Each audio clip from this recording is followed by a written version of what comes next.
discomfort in his thighs, why he sat out the last game. He has scored at least one goal in every major tournament he has played in, except for this Copa so far.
Nacional de Argentina.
Please remain standing for the national anthem of Ecuador.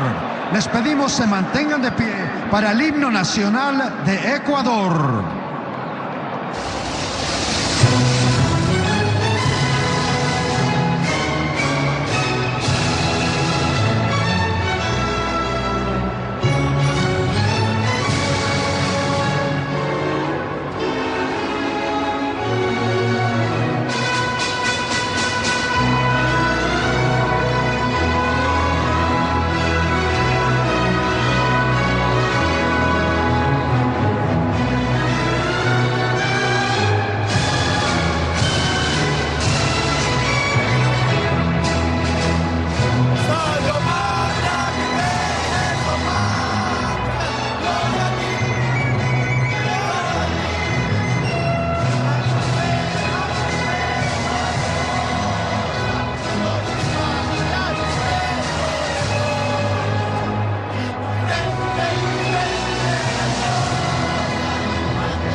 Can Ecuador pull off a stunner tonight, or will Messi and Argentina continue their march towards yet another trophy? John Strong, Stu Holden with the call next. And Ecuador. Lionel Scaloni making 8 changes from that last match, but they rotated a lot of players. Really only just one change from the big match in the second game of the group against Chile. And that is that Julian Alvarez comes in up top, replacing Lautaro Martinez, who has 4 goals on the tournament. I expect to see Nico Gonzalez on the left-hand side, Rodrigo de Paul on the right part of that midfield. 4-4-2 at times, 4-3-3. Really defensively, it's to get some structure around Lionel Messi up top. When he just kind of hangs out, the rest of the team defends as a group. And boy, these fans have turned up in big numbers for this one. 90% Argentina. A little higher. Ecuador, they make one change from their last match. Dominguez in goal once again, same back four. Hincapié coming off a wonderful season with Bayer Leverkusen where they won the German Bundesliga. That's the change right there. Gruezo coming in for Rodriguez. And I think a formational shift as well. You're going to see this more of a 4-3-3. Kendry Páez, 17 years old. You heard everything you needed to know about this young man. But the big thing for a 17-year-old, he led Group B in recoveries. Balls won back. For such a creative player, it shows you the way that they like to really press and get after the ball at times. Moises Caicedo, the man from Chelsea, number 23, he makes this team tick in the middle. And then the experience up top in Ener Valencia, the captain. It has been a carnival-like atmosphere at these Argentina games so far. Packed houses everywhere, hysteria in the team hotel. We're staying at Argentina's hotel here in Houston. It was not easy to get in the elevator today. But make no mistake, this is the knockout round. They're claimed to be considered the greatest men's international team of all time, which they would have if they win this. It's 3 games away or it ends tonight. And make no mistake about it, this would be the biggest win in Ecuador's national soccer history if they can pull this thing off. We know Angel Di Maria is going to retire at the end of this Copa America. How convinced are we we're going to see Lionel Messi in 2 years at the World Cup? We can't be sure for certain. So soak in these moments when we get the opportunity. And after fixing the microphone on referee Andres Matonte of Uruguay, we get the ceremonial walking out of the game ball. Remember, this had been a remote control car early in the tournament. There were some malfunction issues, and so they've had children doing the deed instead. 70,000 people here on an absolute roaster outside in Houston. Comfortable, if a bit loud, inside.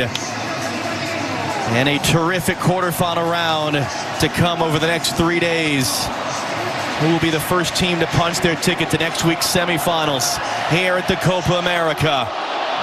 We are underway with Argentina, La Albiceleste in their traditional white and sky blue. Ecuador, La Tri, changing from their traditional yellow with a blue stripe to the dark blue.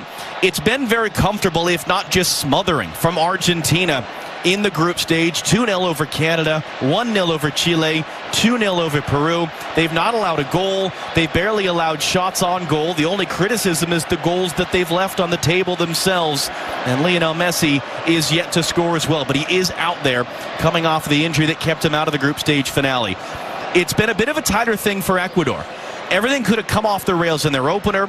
Their captain and all-time leading scorer, Ener Valencia, was sent off midway through the first half. They lost that game. They were able to beat Jamaica. They had to get a draw with Mexico, and they did in front of 60,000 pro-Mexico fans in Phoenix. They held on by the skin of their teeth in the dying moments, including a Mexican penalty kick that was then waved off after VAR. Can they now beat Argentina for just the 6th time ever and the first time ever at Copa America? What are you looking for? A couple of things, early observations here. It's more of a 4-2-3-1 for Ecuador, and interestingly, in that number 10 position, or at least in the middle of that midfield triangle, it's Moises Caicedo, the further advanced player, and he's almost trying to man mark Alexis McAllister, his former teammate at Brighton in the Premier League. And then, as Argentina have built, it's very consistent what they've shown. Rodrigo de Paul tucks in on the right. Gonzalez, who's on the ball now, is on the left. Lautaro Martinez, top scorer in the tournament, just left it behind him there. And then the pressure, we'll see it deflected out for an Ecuador throw. And so they really try to overload this left side when the build-up is slow and then quickly switch the point of attack. You're going to see Molina, number 26 for Argentina, the right back, basically playing as a right winger, and then Lionel Messi floating underneath, trying to make the game and open up space. And they're trying to connect with Ener Valencia there off the throw. And he's going to be muscled off it by Lisandro Martinez. And these teams did just play really a matter of weeks ago in Chicago, one of the pre-tournament friendlies. It was a 1-0 win and an Angel Di Maria goal for Argentina. They also faced off in the quarterfinal of the last Copa America. 3-0 scoreline hides it a little bit. It was 1-0 until the final minutes, and Argentina were able to get 2 late goals on their march to the title. De Paul gets through, hands it off. Lautaro Martinez beaten to it by Angelo Preciado. And in the end, Sarmiento couldn't keep it in play.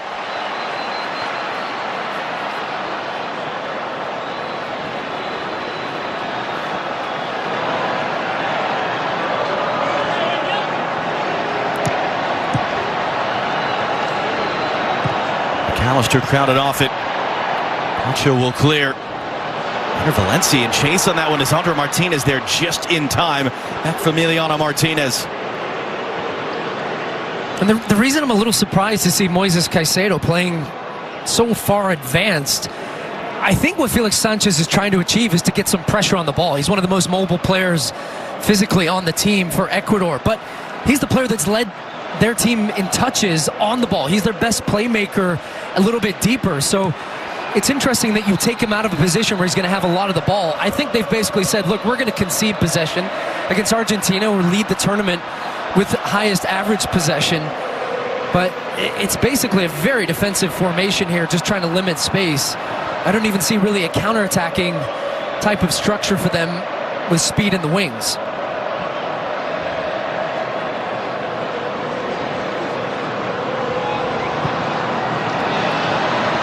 McAllister almost had his pocket picked.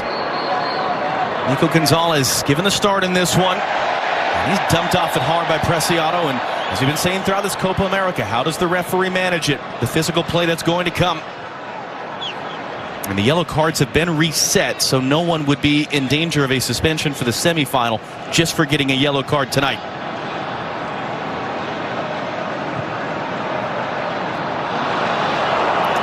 And a groan from the crowd as Tagliafico has that skip over his foot from Alexis McAllister. Lino Scaloni back on the sideline after being suspended for the last game. Dismissed the relevance of that pre-tournament friendly against Ecuador. Also dismissed all of the statistics that don't paint a great picture about Ecuador squeaking through into the knockout stage. He said, I don't believe in statistics and numbers like that. They're a good team. It's well coached with good players. We know how difficult and complicated this one's going to be. Felix Sanchez, among the more distinguished and handsome of the managers here at Copa America, some would say. Your doppelganger, is that a... And if you remember, he was the coach of Qatar at the World Cup. They lost to Ecuador in the opening match of the World Cup a year and a half ago, and he took this job last spring. Sort of a funny switch that he's been in charge. And an Ecuador team that didn't win a single game at the last two Copa America tournaments. Their win over Jamaica, breaking that streak and getting them into the quarterfinal. They've won one quarterfinal at Copa America in their entire history. They've never won a knockout stage game at a World Cup. This is rarefied air for them to be here, let alone if they were able to actually pull off a result in advance. Alejandro Dominguez, who is the president of CONMEBOL, Confederation of South American Soccer. Valencia flicks it on. Caicedo running through. Moises Caicedo all by himself, and he got poked away from behind just before he was going to shoot, it looked like. And Emiliano Martinez able to collect. I see him in that advanced role, playing off a flick on there from Ener Valencia. Did really well. Caicedo was in behind, but just how quickly the defense from Argentina converged on that ball. And you saw what was essentially a back pass, but inadvertent contact, and the way that the ball was played back to Martinez. Some of the jeers from the crowd asking for an indirect free kick in that moment, but definitely not an intentional pass back. But you have to wonder, I mean, was that the moment for Ecuador? If they're going to struggle for goal-scoring chances, there's Caicedo running it alone. And he had time to get the shot off. I think he just wanted to take that extra touch closer to Martinez's goal. Another loose giveaway in the middle of the field. Yeah, just watch this. It's pretty simple. Comes from a throw-in, and not the strongest of marking in the back there from Romero. So both center backs just getting bodied there. Lisandro Martinez gets beat in the air, and he just couldn't quite get it to an angle that he could get a clean shot off, and that allowed then the recovery from Argentina. Lautaro Martinez helped to win it back. He's going to shuttle it along wide, and Nico Gonzalez got through Preciado at least for the first moment. Hendry Paez getting a touch, the 17-year-old. We'll talk about him. That ball's still in play, but it's given right back to Argentina.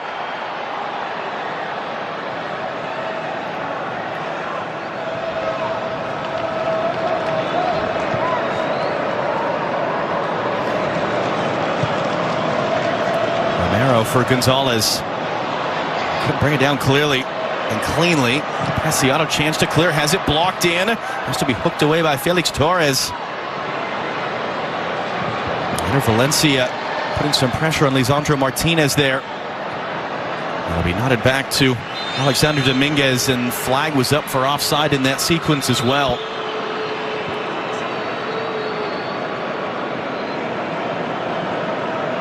And we've seen a couple times where players are just trying to judge the bounce of the ball. This is one of those situations at Copa America where you've got natural grass laid over the normal artificial surface the Houston Texans play on. Pacho under some pressure, able to get rid of it. Valencia brings it down. He's able to dance his way around. The 34-year-old all-time leading scorer for Ecuador.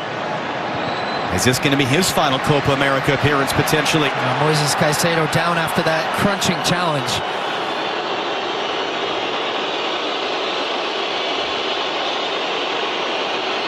Not interested in Rodrigo de Paul helping him back up. No, and this is, I've seen in the very first minute, it's going to be a very different game from what Moises Caicedo normally sees, where he's facing the field often, playing back to goal there. You're having to hold the ball up, and gets McAllister coming right through the back of him, hitting him on the back of that left leg.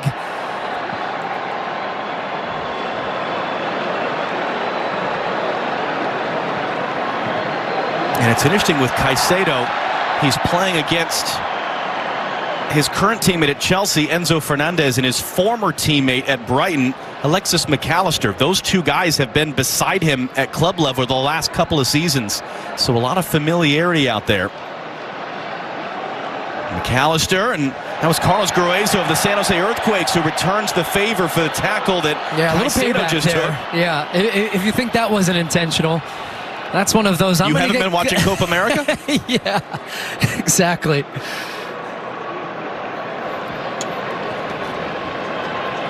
And it does just break up the rhythm here a little bit. It's been an Argentina team that has been statistically dominant, outshooting opponents better than 3-1 in the first half of games. They've yet to score a first half goal. You see how dominant they've been overall. Only Mexico worse in underperforming their expected goals. That's the value of all the shots and where they're coming from on the field. The numbers say they should have scored 8 goals. They've only scored 5. Another hit pass. Sarmiento almost got there in time, but it's getting picked up on the outside. And Capier looking to return. Enter Valencia out wide. Doesn't have much in the box. Trying to get a cross in. Blocked by Lisandro Martinez, who couldn't do anything with it. And that's going to end up out as a corner for Ecuador. First of the game for either side. Well, I thought it was an interesting decision by Lisandro Martinez to stay so deep. He had a good look at this quick transition opportunity for Ecuador, as Moises Caicedo still really struggling, holding the back of that left leg right now. They might play this short. There's nobody coming out to defend for Argentina. They are. It's played short. It's hooked in. There's Romero up for it. Trying to recycle. Paez, back door. Caicedo looking to cut it back. Good tackle by McAllister. Second touch as well. Then Caicedo steps in. That's waved away. That's not going to be given as a foul. Then it's out. It's going to be an Argentina throw. And somebody laying a hit on Messi there at the end of that play. Look at this lovely little piece of skill from Alexis McAllister. And yeah, referee Matante right on top of that one. You see Caicedo against his former teammate, already anticipating contact was coming, falling to ground. He was all over it.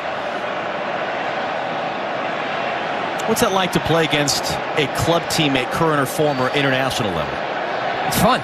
There's a familiarity, but also I would say that it ramps up your intensity a little bit because of that.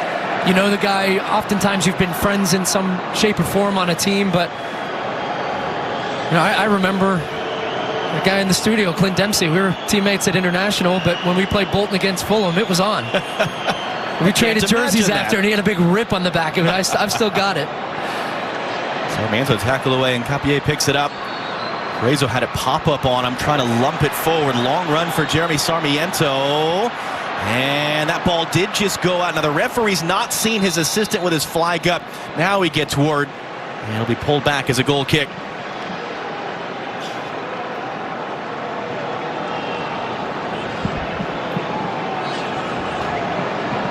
And there you see, with clumps of grass coming up, Sarmiento just running out of room. One of the emerging young talents for Ecuador, just recently turned 22.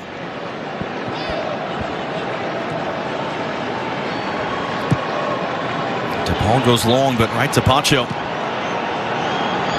Caicedo picks it up. Sarmiento for Enter Valencia. He goes down. Paez late to the second ball. Romero clean tackle in the opinion of the referee. Tagliafico carries forward. Hands it off to Nico Gonzalez. The return behind Tagliafico. Preciado.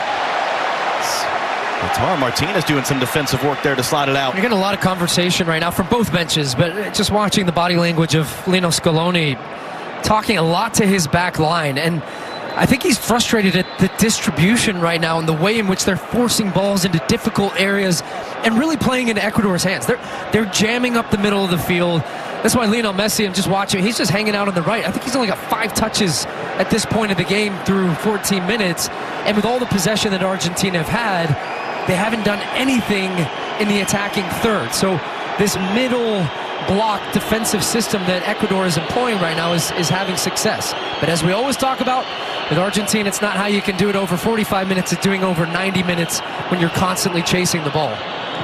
And only 90 minutes. Keep in mind, in the quarterfinal and semifinal rounds, there's no extra time. We would go straight to penalties if we're tied after 90 minutes. Extra time is only played in the final at Copa Americas. Caicedo kept that in play. It's a great touch by Sarmiento.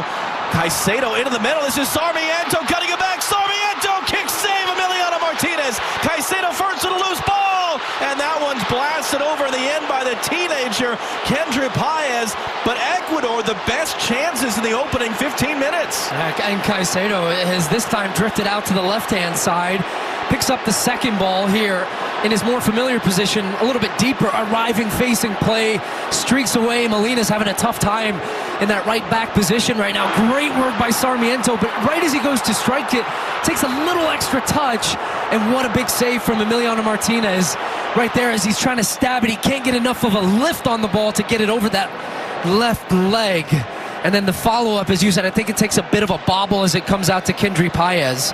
Just the 7th save that he's made all tournament. The only goal against him since November was an own goal in a pre-tournament friendly. So he's saved the last 11 shots that he's faced. But again, he's only faced 11 shots in his last 8 starts. It is rare that they even give up those opportunities, let alone that they're scored. And Moises Caicedo is continuing to struggle.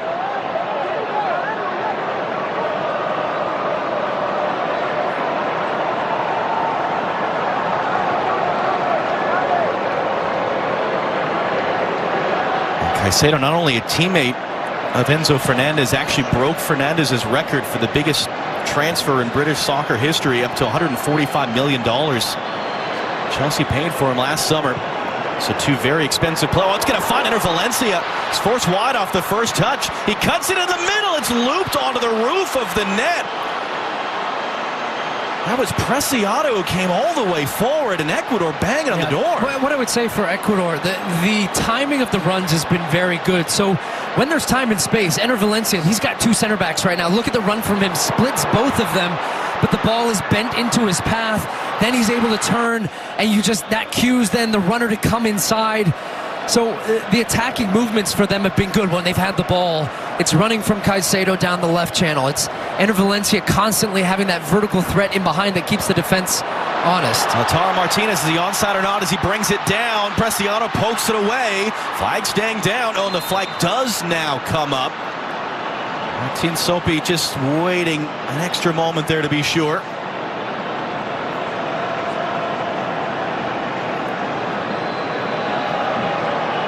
Would have been close. Whether Preciado might have kept him onside there. Looks like he was just leaning, judging by the lines in the grass.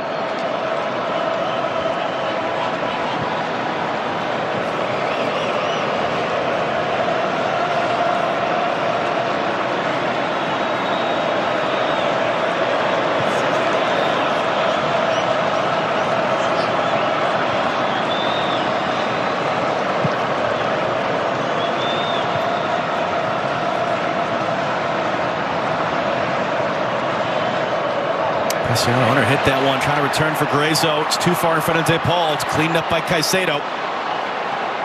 Wasted opportunity there from Enzo Fernandez. The ball had turned over, and that's when they can be so dangerous. Caicedo hands it back wide, and Capier waiting for the runners.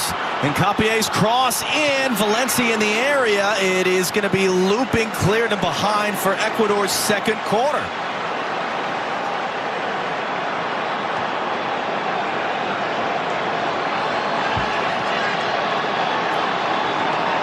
And you can hear just some unease in the crowd here in Houston. Well, they might play this short again. They've only got Messi out defending for Argentina.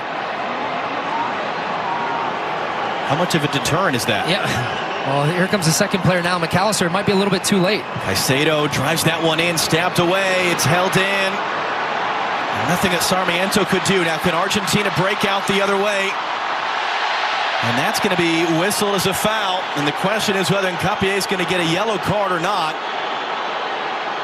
Andres Matonte doesn't seem like he's going to flash a card. You normally do see yellow cards in this situation because it's a tactical foul. You're stopping a counterattack. It's pretty clear. I think that should have been a yellow on Hincapié because, again, the ball had been cut back. It was gone. And he basically is saying, I don't care what's happening right now. You're not playing that ball to Lionel Messi open in space on the right side. So that type of foul, I think, should be a yellow card.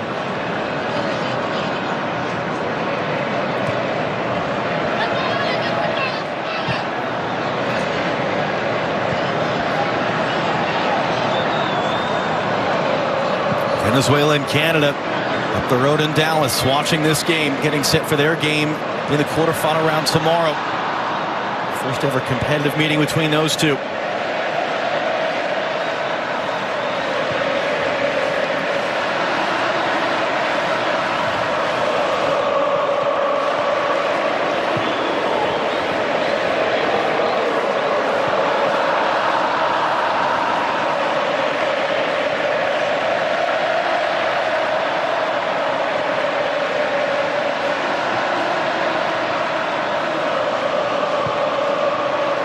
Opens it up for Nico Gonzalez.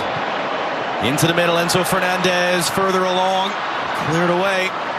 That's better build-up, though, from Argentina. This is what causes Ecuador problems and has done in goals they've recently conceded. It's movement, dynamic movement, final third, players interchanging places. So they finally have got their offensive set now in the attacking part of the field, and that allows then Messi a little bit more freedom to pop around. You're seeing two defenders basically in his space at all times, and that's opening up space for teammates when they can move the ball quicker.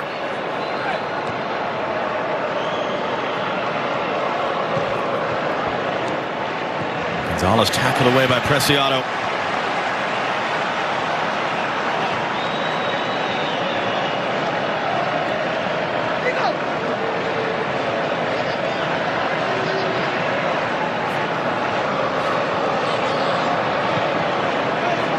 Martinez getting a touch, just sending it along to Rodrigo de Paul. It's got Molina all the way out on the far side. Inside for Messi. Working on Carlos Gruezo. Sends that cross in all the way along. It's going to be fired back in front. Blocked by Preciado off Gonzalez. Picked up by Enzo Fernandez. Preciado a bit late on that tackle. He's able to head it away. It's cleared only as far as Alexis McAllister. That was closed down. And then Valencia stepping in. He gets fouled. He's down in pain. So probably also should have been a yellow, but I think because he didn't give the last one on Hincapié, he's not going to give a yellow card to Romero. We'll see. He's kind of marching his way. But we've seen this at a certain point. If you don't start showing yellow cards. Yeah.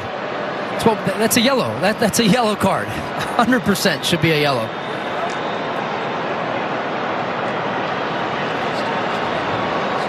And here you have Messi now able to drop a little bit deeper, faces up, takes his defender to the right, plays a great ball in behind, finding Nico Gonzalez, who'd snuck in on that backside. Ecuadorian defenders getting caught ball watching in that moment, but good job on the second ball, recovering and blocking the cross.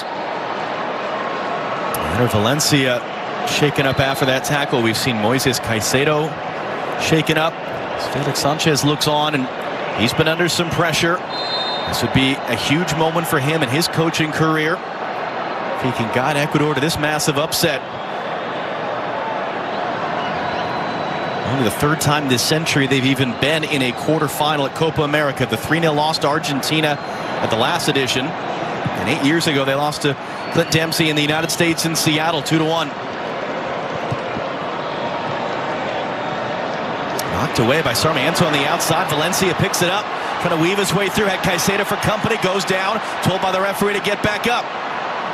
Important step there by Pacho to break that up to Emiliano Martinez.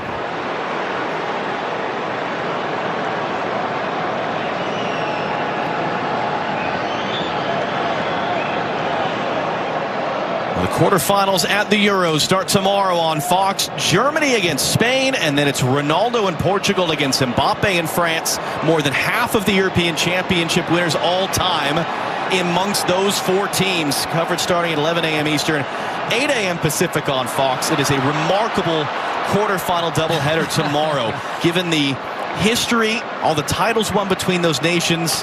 No, in some ways it's a shame, isn't it, that it's the quarterfinal. Remarkable. But boy, that side of the bracket just loaded. The big teams won. That Spain-Germany game is going to be sensational, I hope. And remember, I do expect it to be. Just like everything, right? We're viewing this through the prism of Messi and Ronaldo. And Ronaldo had the penalty save, was able to make the penalty attempt in the shootout as they advance. There's headlines in Europe. Should they be benching him? I don't think anyone's questioning Messi, whether he should be on the field or not at 37, even though he hasn't scored. He's been amongst the top chance creators at this Copa America still. Kendry Páez sends it all the way to the far side. Capier has it knocked away by Nahuel Molina. He's second only James Rodriguez, and he's played a game less with 10 key chances created. Had the assist in the first game against Canada for Argentina, and so dangerous. He could have had 3 or 4 goals. That ball just bounces a different way. But they haven't really been able to get him involved. Although I will say, as this game has started to go on now, he's starting to find ways to get touches, coming deeper at times. And even when he's got the ball at his feet, he tries to accelerate the tempo a little bit. So when you see Messi picking up the tempo, it's a sign almost to the entire team. Hey, let's get going a little bit here, because there's too many turnovers from what we're used to with Argentina. As you see, he's passing Ahmed Hassan of Egypt for the 4th most games played in international soccer of any man in history. Why is it controversial at the World Cup as well for Ronaldo to be starting for Portugal, and there's been none of that conversation for Messi in Argentina? Well, they won the World Cup. So that helps. and he was so impactful. He scored 7 goals at the World Cup on their way to winning. But I think what Messi's able to do, and what Scaloni most importantly is able to do with this Argentina team, is still find a way, as he's gotten older and evolved and changed as a player, to feature him in the right ways. And yeah, sure, he's not asked to defend. He walks around 75% of the game, maybe more, but when he comes to life and when he's on the ball, he can do things nobody on the field can do. And that's why he's out there, and they still find ways to be effective as a team. And Messi is still the best player on this field right now. Takes a bit of a bump as he gets that pass inside to Alexis McAllister. Couldn't get through Grayzo. DePaul picks it up. Molina out wide, and Capier forces it back inside for Messi. Couldn't dance around Caicedo. McAllister, Messi, now he's more involved. Long for Enzo Fernandez, further for Nico Gonzalez. Gonzalez cuts it in on Preciado. Preciado trying to foul him, forced backwards.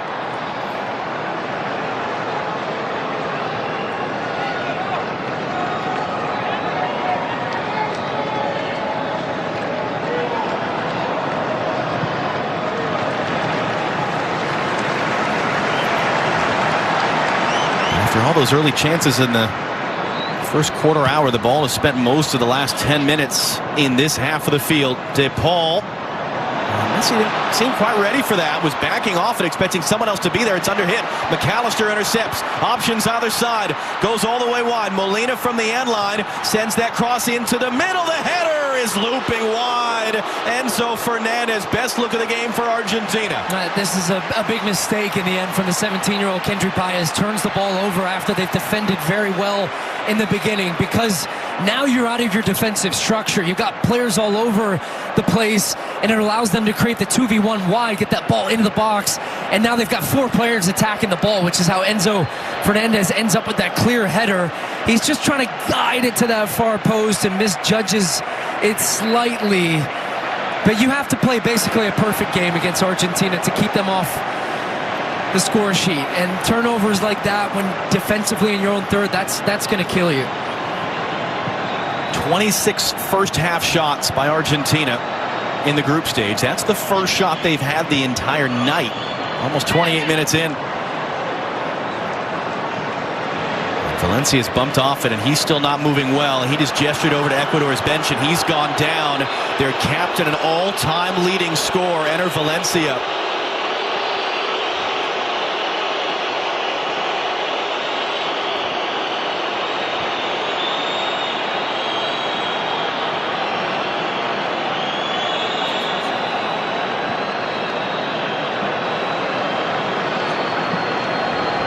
As they figure out what's happening with Valencia, let's hear more about the other top scorer on the other side of the field, Lionel Messi, from Jenny Taft down in the field. Jenny?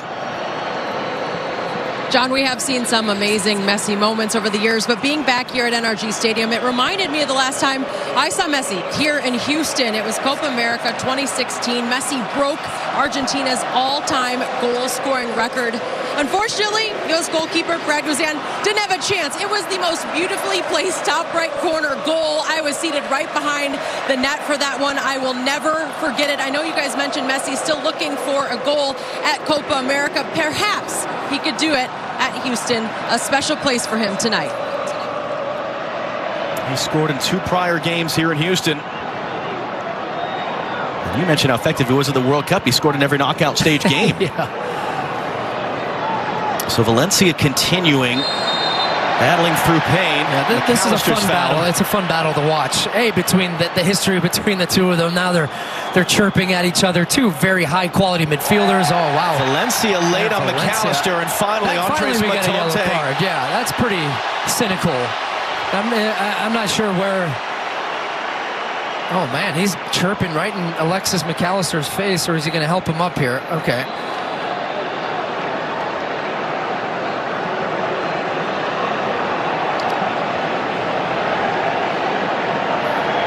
Yeah, just totally late. Catches him right on the right foot. There's a chance of Messi right on cue.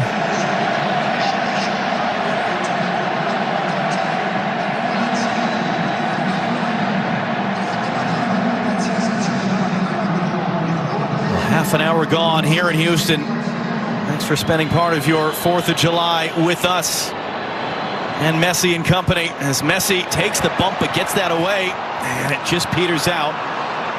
For what it's worth, Argentina's Independence Day is a few days from now, July 9th.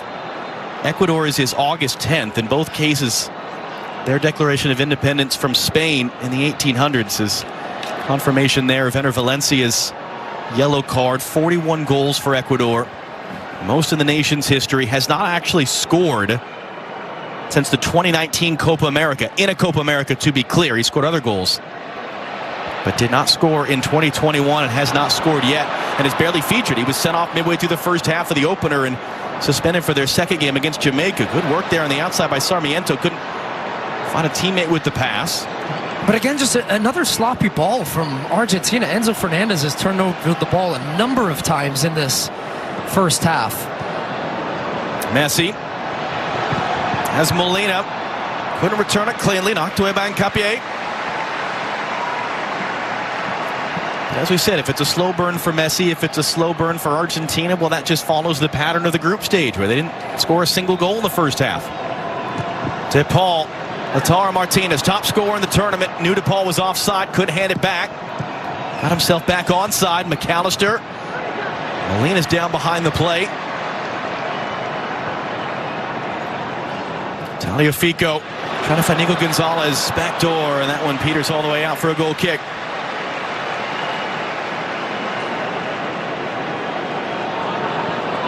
Are you surprised that Nico Gonzalez was the pick and it wasn't just full barrel, put Julian Alvarez out there as well, or Angel Di Maria? I think the word is balance, consistently used by Lionel Scaloni, and I think that's why he gets the start. Maybe you could have gone with Angel Di Maria, but then him playing the majority of the game in Miami, that he rotates his lineups, and I think he strategically picks the players that he feels are right. And also Di Maria, I would not be shocked to see him in the second half off the bench. And also anticipating from Argentina's perspective that this was going to be a bit of a grind early in this game, and there wasn't going to be a lot of space. Nico Gonzalez is a bit more of a two-way player that's going to get up and down, do the defensive work as well, but can still give you stuff in the attacking part of the field. He's got 5 goals and now his 37th cap for Argentina, but he's had a very strong tournament. Didn't play in the last match. And you saw their Ecuador only once in their history have won a quarterfinal game at Copa America.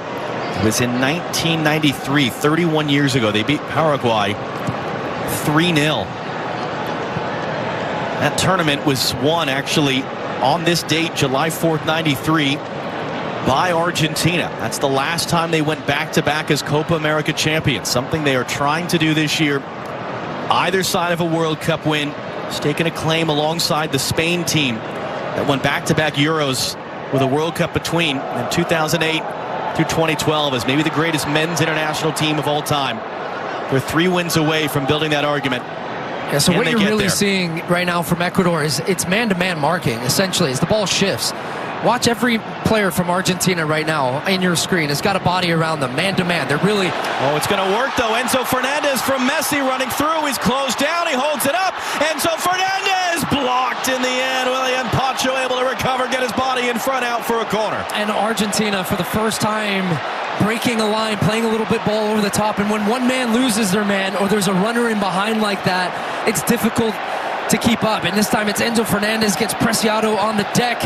And then the strike ends up hitting Pacho. The only place couldn't hit the target. Ends up hitting the man right in front of him. Had a lot more time to think about that. But the first time we've seen anything start to break out there from Argentina attacking-wise. And now Lionel Messi, more assists than any man in Copa America history. More games played than any man in Copa America history.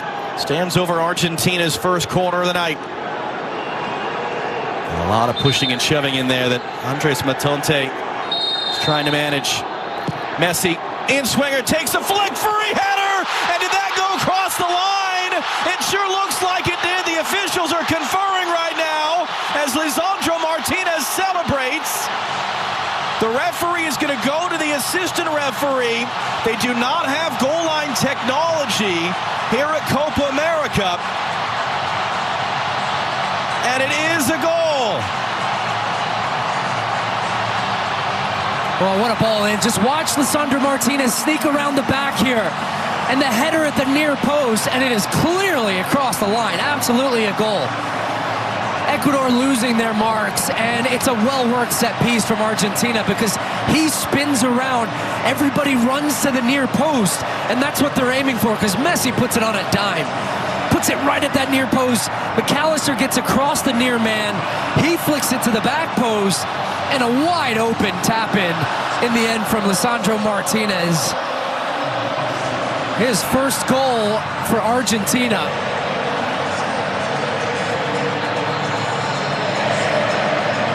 I understand you wanted to be absolutely sure from the assistant referee. Matante wanted to go over, but you saw pretty clear. That's about a foot in. And Argentina, after Ecuador kept it tight, it's a set piece that ends up being the difference.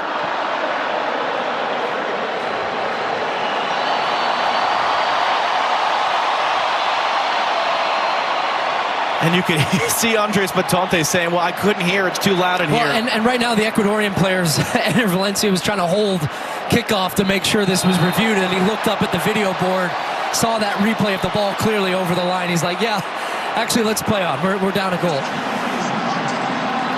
First career goal for Lisandro Martinez, the defender. First half goal for Argentina at this tournament.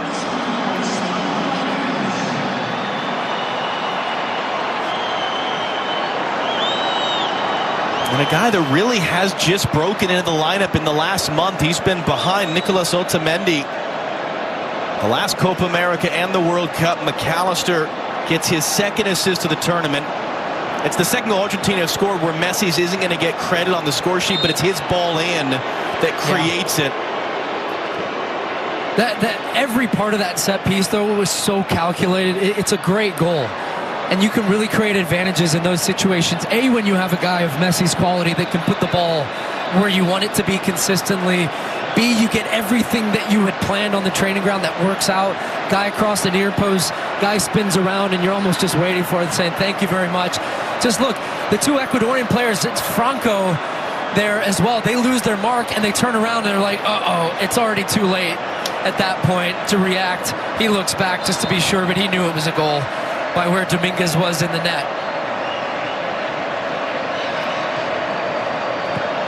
Great moment for a guy that's had an injury-hit season at Manchester United. Has been on the bench more often than he's been starting in his time with Argentina. That ball's kept in play by Nico Gonzalez, and Felix Torres had to scramble all the way back. Heavy touch.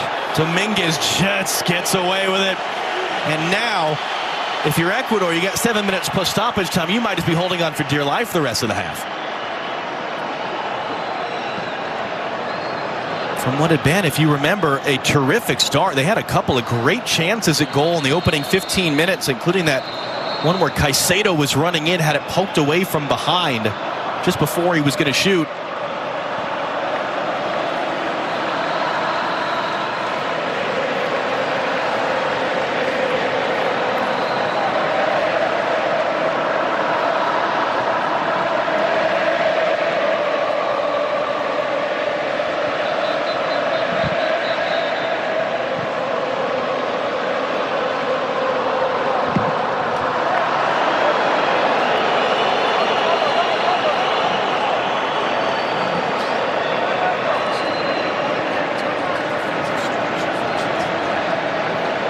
Lisandro Martinez, the difference maker right now. And however many thousands of Argentina fans are in this building, we can attest there are thousands more outside the building and in around Houston. Everyone just wanting to be in the presence.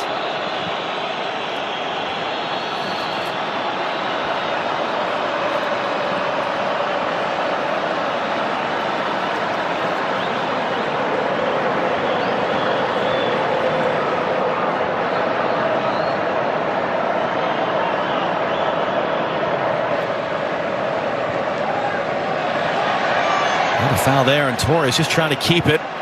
Is out for an Ecuador throw. Tomorrow in FS1, Venezuela against Canada in a Copa America quarterfinal. Winner of that game plays the winner of tonight's game in the semifinal next week in New Jersey. Coverage starts at 8 p.m. Eastern, 5 p.m. Pacific on FS1. It's up the road in Dallas. First competitive meeting between those two. Very sad news from the Canada camp. Tajon Buchanan, formerly of the New England Revolution. Terrific player for them. Breaking his leg in practice in the run-up to that game, but it's a tremendous accomplishment for new coach Jesse Marsh. Maxime Crépeau leading the tournament in saves. So they have a semifinal date on the way next week.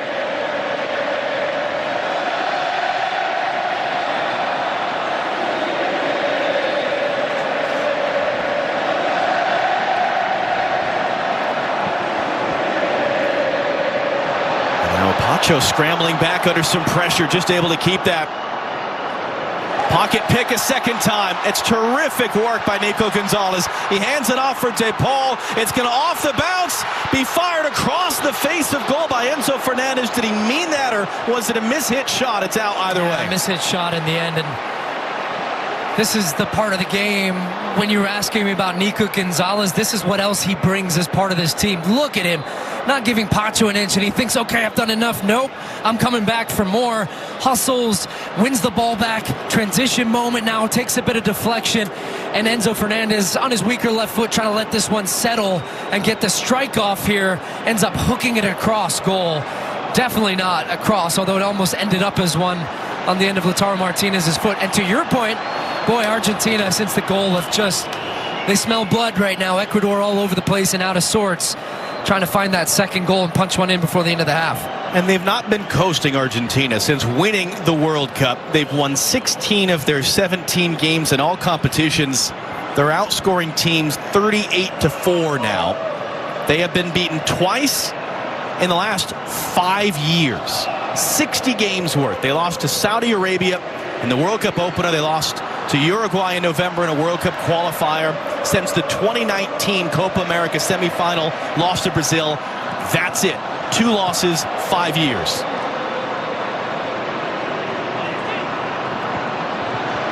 Good strength there by Hincapié to hold it up. Sarmiento returns. Just look at how they hunt the ball. You know, that's the part of the game we don't always talk about, though, is Alexis McAllister, I still think one of the most underrated players, which is hard to say for a guy who has won a World Cup, played phenomenally in that World Cup run at Liverpool, was great before that with Brighton, on and on and on. He's just, I think the things that he does, they don't always draw the headlines, but just so efficient in the middle of the field. Holds everything together, but a man to a man, when the ball turns over, the way they battle, they fight, they close down space, they want to win each ball. That one right there, there's your center forward, Lautaro Martinez. Enzo Fernandez for Nico Gonzalez, trying to quickly open it up. Ecuador scramble bodies across. Tagliafico, good touch to get around the 17-year-old Paez. And then De Paul is decked by Valencia, who's already playing on a yellow card. And Rodrigo De Paul is down. And he's going to get a talking to Enter Valencia, who already has a red card in this tournament. In the first game for Ecuador, where they were down a man. It was 20 minutes in, put studs in the chest of a defender. It was VAR that gave him a straight red. My goodness, he's getting a pretty strong talking to right now from the referee Macth, and I would imagine that's a very short leash that he's on the rest of the game. Now just bubbling up a little bit more. De Paul is still down. No one's come out to attend to him yet. Nico Gonzalez was just off the ball, stretching a bit during that stoppage and skirmish. Just a look again. Watch Enter Valencia come here. Watch his left shoulder. Boom. Right into the back. Kind of popped his neck back a little bit. That's what De Paul is holding right now. And Valencia is just confident enough that he's not going to get his second yellow? That's one word.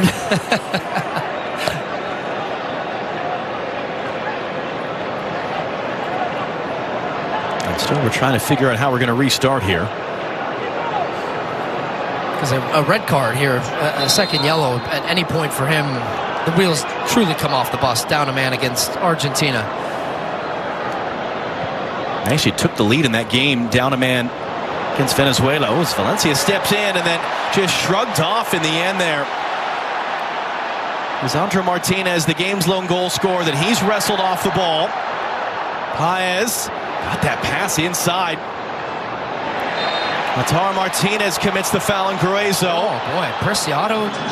This halftime might come at a nice time for everybody at this point. Just Gruezo nose to nose with Lautaro Martinez. Coach is absolutely saying, look, it's a physical game. It's intense. It's a quarterfinal, but you have to keep your cool.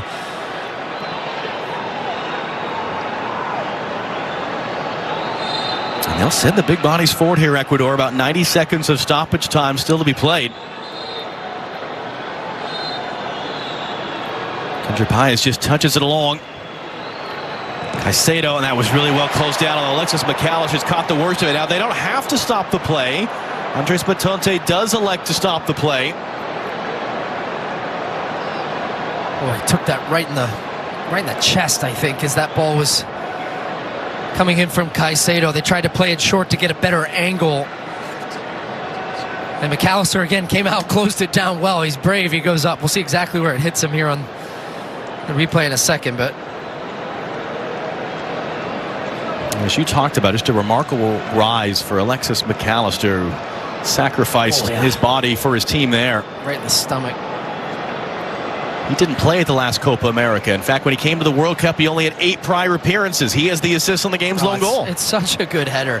His reaction's great too. Lisandro Martinez, of course, he scores the goal, but watch Alexis McAllister. He knows, he turns around. He's like, yep.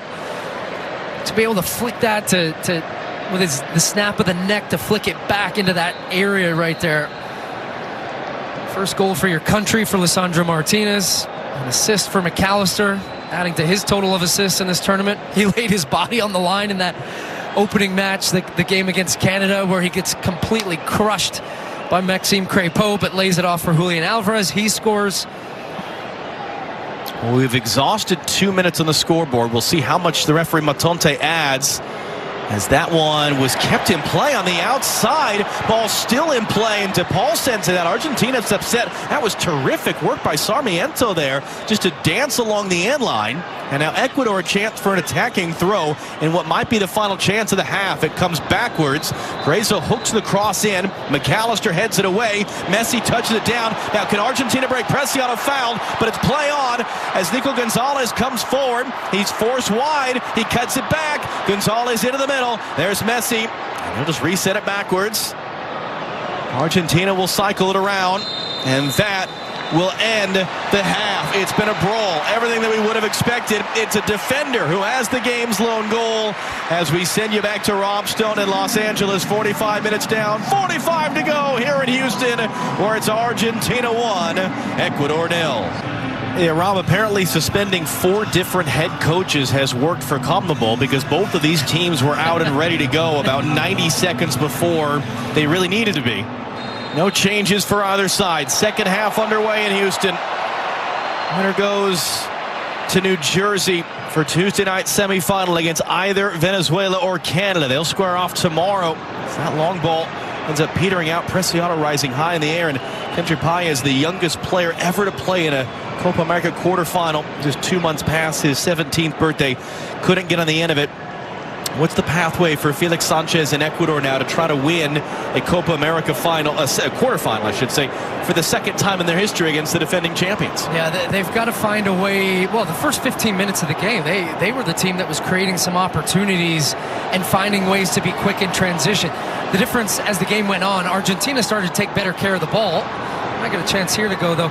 But they haven't found ways to have possession to allow Hincapié and Preciado and their fullbacks to get into the attack, to allow them to have any form of possession in the attacking third. So they're purely relying on transition and winning the ball back. So that's the key for them, is can they play aggressive enough without giving away enough at the back?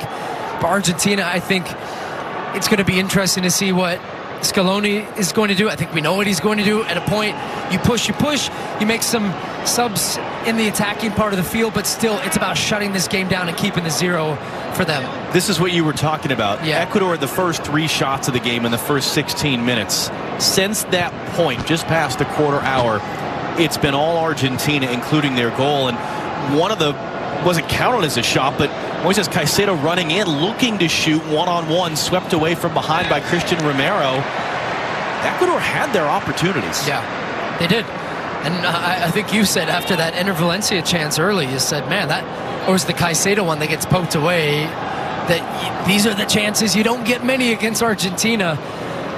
And as the games go on, or as the game goes on, it's the same thing. This team is just so good at limiting opportunities. They've got workers in front of a back line that will get stuck into you. They're so clever in the way in which they defend. They defend from the front first. Preciado there shouting. His fans are still finding their seats here in Houston. You could actually hear it.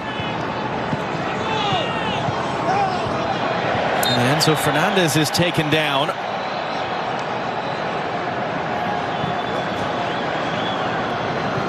Moises Caicedo had that early opportunity, was banged up as well. He was fighting through pain. He was late there with that kick on Enzo Fernandez. Enter Valencia fighting through pain. Their captain, an all-time leading scorer. He's on a yellow card as well.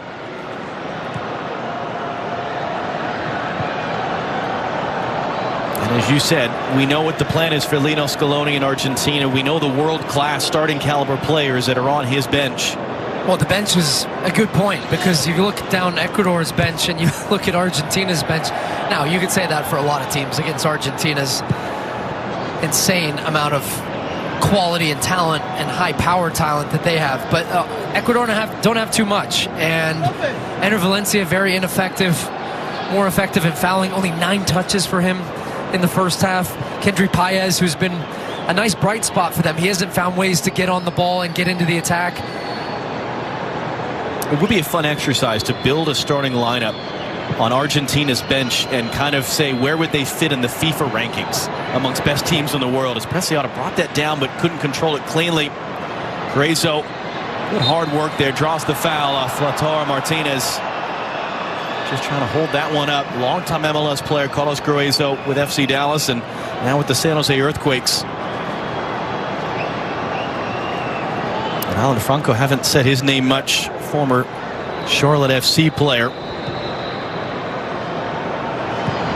And of course, the MLS All-Star himself, Lionel Messi of Inter Miami. In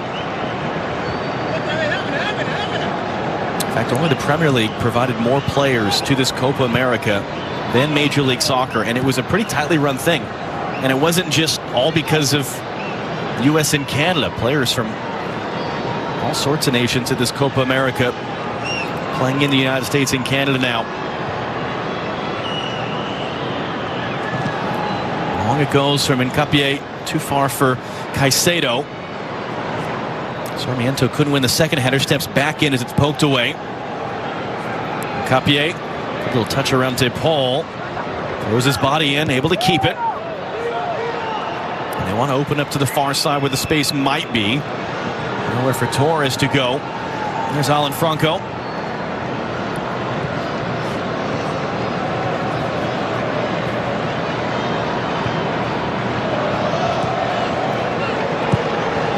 Caicedo just able to control it there. Able to keep it on McAllister as well. Enter Valencia. Close down before you get that pass away. Big collision. Caicedo's down hurt. Man down as well. Might be Romero as Sarmiento runs it in. Sarmiento looking for a space to shoot. Valencia's in the area. It's cleared away. Grazel holds in at least at first. Still there's men down on the field. And another big collision there. Well, and the players are, Paez especially, coming over to Matante, the referee, about 2 players down on the ground. Again, it's the referee's decision, but then also the players on the field. Either sometimes you see them putting out, but under no obligation too. Ecuador in possession. They wanted to continue the attacking chance that they thought they had. Looked like Gruezo just kind of scraped down. Oh yeah, and then Romero catching Caicedo on the leg on the follow through there. Then he decides to go down to the ground. Watch this. Ball goes away. It's inadvertent contact. It's a soccer play. It's hard for him to stop the way he's kicking the ball. Is the momentum of his leg, and he catches Caicedo, unfortunately for him, high up his leg. So both Romero and Caicedo are getting looked at. Bodies down everywhere. And it's a younger referee, 36 years of age, from Uruguay, Andres Matante, his first Copa America, his second game. He was the ref of the Argentina-Chile game. Gave 2 yellow cards on 21 fouls. Did not give a yellow card for that late tackle that Messi took. That was the injury that kept him out of the Peru game over the weekend. And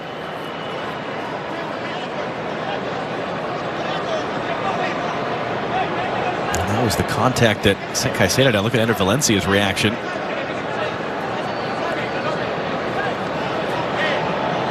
And Caicedo is as indispensable to Ecuador as Ender Valencia is. It's his 14th consecutive start on a competitive match. Still a long delay here as both those players are getting looked at. A reminder, the quarterfinals of the Euros start tomorrow on Fox. A spectacular doubleheader. The host country, Germany, taking on Spain. 3 titles each. Followed by Cristiano Ronaldo in Portugal against Kylian Mbappe in France. 2 of the biggest stars in the world and former champions as well. Coverage starts at 11 a.m. Eastern, 8 a.m. Pacific. Live on Fox. Just a quick note there. You saw Enter Valencia. A lot of cuts of seeing him. He's trying to signal VAR, and review it. It's being reviewed. It's been reviewed. And I saw Matante, the referee, as well, off screen saying, look, I saw it, and it's been communicated in my headset that what I saw is also accurate, which is, again, it's 2 bodies coming together. Romero is playing it a lot more physically, but how close they are and the way the ball comes up, Caicedo's leg is dangled out. I agree with that. I don't think there's anything in that should warrant any type of card. There have been some high-profile VAR errors that CONMEBOL give them credit. They've been very transparent. They put videos out when there have been errors made, including Jamaica should have gotten a penalty against Ecuador that might have tied the game at 2 in their group stage meeting. Ended up 3-1 for Ecuador. Yeah, I guess notable, we can give credit, but there's been a lot of high-profile errors. And it's interesting because, different to the normal procedure, they've actually added a second video assistant referee into the booth for these knockout stage games. So you've got multiple trained sets of eyes now in the VAR room trying to make sure they don't have any further errors. And so Caicedo back to his feet, Romero back to his feet. They bring in the line drawing specialist. Too soon? You're still a little salty about that. But you think there's nothing in that? No, I don't think so. Look, that's what I was referencing right there. There was a time when FIFA and others had said that should be a yellow card. Making the VAR signal should be punishable with a yellow card. And Valencia is sitting on a yellow. Almost 4 minutes lost. And we'll see if all of that time is added back on. At the end of the 90 minutes, Romero and Caicedo on the side. It's 10v10 right now as it goes along the tar. Martinez brought it down, turns and fires there over his shoulder, puts it wide. But oohs and ahs from the crowd in Houston as both Romero and Caicedo are back out. He hasn't had many looks at goal today, Lautaro Martinez. Getting the start This is a long direct ball up. He uses his body so well. But Torres can't allow a center forward to pin him like that. You've got to be more aggressive and force the striker back a little bit to put some pressure on that header. But it's an interesting one for Lautaro Martinez because he gets the start. You can see, look, 4 goals in the group stage, 9 career Copa America goals. He'd been on the bench for 2 of those, and then he comes off and he has 4 goals in the group, and Julian Alvarez all of a sudden is on the bench, which was the flip of the World Cup in 22. And then sometimes in a game like this, it's more difficult to start because there's less space, and we very may well could see Julian Alvarez come off the bench and him score a goal. That was great control by Lautaro Martinez. Chance for Paez to send it over the top. We're back forward by Romero. Lautaro Martinez, top scorer at the tournament. More goals than any other player, with those 9 in the last 3 editions of Copa America. Well, that was Romero there. Just a swing and a miss, or he hit his plant foot as he was looking to clear that out, and Ecuador are gifted a corner, their 3rd of the game.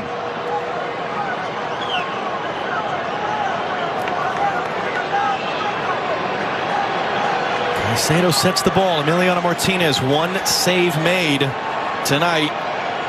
7 in total at this tournament. Caicedo in swinger, trying to get a flick. And it's going to come out for another corner. Ecuador bench thought there might have been a touch off a hand in there.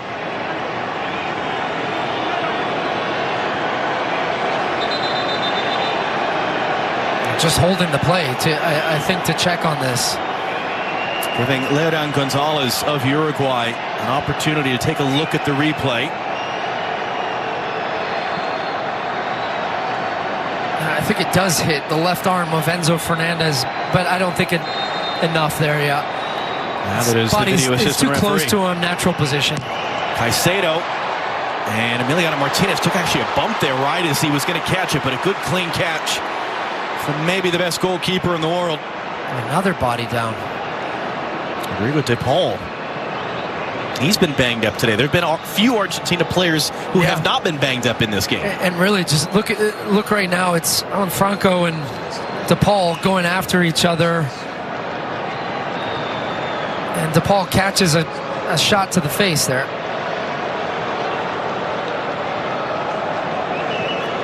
And De Paul getting back up. Let's hear more about maybe the best goalkeeper in the world, Emiliano Martinez, from Jenny Taft down on the field. Jenny? Well, it's not uncommon to see Messi tattoos on Argentinian fans. You know what the new popular tattoo is? It's the silhouette of keeper Emi Martinez, outstretched arms and legs when he made the save that changed history against France in the World Cup final. Now, Martinez doesn't shy away from attention. He thrives off of it, always has something to say. The fans call him a hero. And he said to reporters at the beginning of this tournament, Argentina was here to go all the way and to win this thing. And he became a star at the last Copa America. You referenced this the other day. In the semifinal shootout against Colombia, it wasn't just that he made saves. It wasn't just that he was barking at the Colombian players. It was in an empty stadium so we could all hear it. It was a remarkable show for a guy that was getting his first opportunity as Argentina's starter. Capier couldn't get around Molina on the outside. Comes back to Emiliano Martinez. Best goalkeeper at that Copa America, best goalkeeper at the World Cup, first Argentine goalkeeper ever to be given such awards. As Valencia dumps to the turf, Caicedo from Hincapié loops it forward. Sarmiento trying to get in, and it'll be cleared behind another Ecuador corner. I think the game being pretty disjointed to start. Look, Argentina late back again to defend this corner, and still only 1 man out, and Lionel Messi defending the 2. They've liked this look of taking it short, although this time it looks like maybe Caicedo's going to...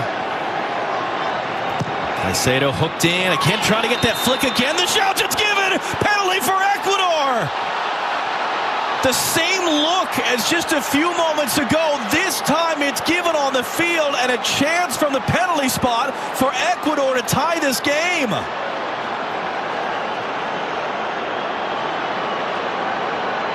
No, it hits to the near post. It's Franco who gets down and flicks that one up. Look, if you don't give the first one, I don't know how you can give this one. De Paul's got his hand tucked into his chest here. Oh, unless it hits his right one. That second replay, it looked like he hit his right hand, which was not in a natural position. That one was raised. And so if it does, which it looked like in that second replay. I agree, that's a penalty. And with half an hour to go here in Houston, it is an opportunity for Ecuador. Who's going to take it? Is it going to be the 17-year-old here, Paez? Or is it going to be the 34-year-old, double his age, the captain? That makes more sense. The all-time leading scorer, Ener Valencia, who's not scored a Copa America goal since 2019, who has struggled for opportunities because of that red card in the opener. Now, this is something, too. Penalties. Emi Martinez is a bit of a specialist at this, and he was phenomenal through the World Cup, the Copa America that we just talked about. But a big part of it is all of this. This is all calculated now. This is gamesmanship. They're trying to throw off the penalty taker from his rhythm. Emi Martinez was just told to get on his line. He's just walked another couple of yards off. He's going to take his time trying to psych out Ener Valencia, who is experienced. And he's 34. How much longer does he have left for Ecuador? That's part of why he said yesterday, this is the most important game of my career. And in front of 70,000 fans, he will square up 12 yards away from maybe the best goalkeeper in the world, maybe the best penalty stopper in the world, Emiliano Martinez, and try to bring his country level with the reigning champions.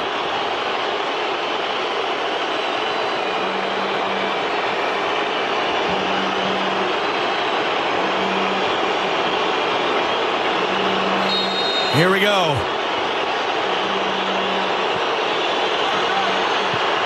Off the post. Back in. Did Martinez get a touch? He did. It's out for a corner. Boy, Martinez went the wrong way completely, but Valencia couldn't get it in. And they're just checking this, by the way, to make sure that he was on his line. It looked like he was creeping up. It looked like Emi Martinez, I was watching, he took a couple of stutter steps, so it's going to be interesting when that ball comes off the foot of Ener Valencia. They're going to have a pretty clear, watch him here, creeping up. Yes, his right leg is back behind the line. Now the question... encroachment maybe, too. Because Incapié... Also actually saying offside on the second ball. Because Incapié was inside the box when it was taken, so they won't even get a corner out of it. And Emi Martinez, wow. Getting the crowd going. And look, you can say a miss, he went the wrong way, but Ener Valencia, whatever state he was in, it's just too nonchalant the way he passes it. His body shape, he's straight on for the ball. Now he's trying to disguise it, which he did because he got Martinez to go the wrong way, but he's trying to almost no-look it, and he takes his eye off it just enough that it comes off the heel, hits the post, and out. Wow. My goodness, what a moment. And just Ener Valencia, boy, he's having a tough day. And that's your captain. That's your all-time leading goal scorer. And to not just get your foot through it and hit the back of the net. I mean, that's a career-defining moment for Ener Valencia. It's Argentina's title defense. It's so much inches. Because if that's a couple inches the other way, it bounces off the inside of the post. Julian Alvarez preparing to come on. Another ovation for Emiliano Martinez.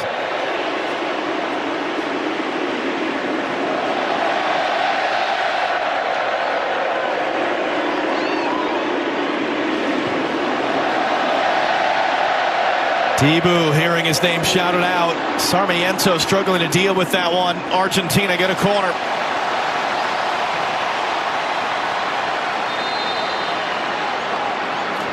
And they will make the sub now, Argentina.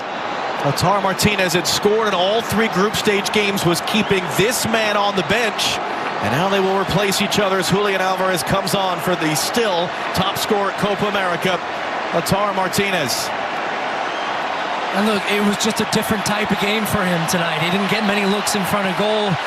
But you heard Carly referencing the stuff that he does off the ball defensively, the work rate, putting pressure on the back line, his constant running, his link-up play. But hey, next man up, Julian Alvarez gets a chance now. And if he scores, he's going to be one to start that semifinal if they make it.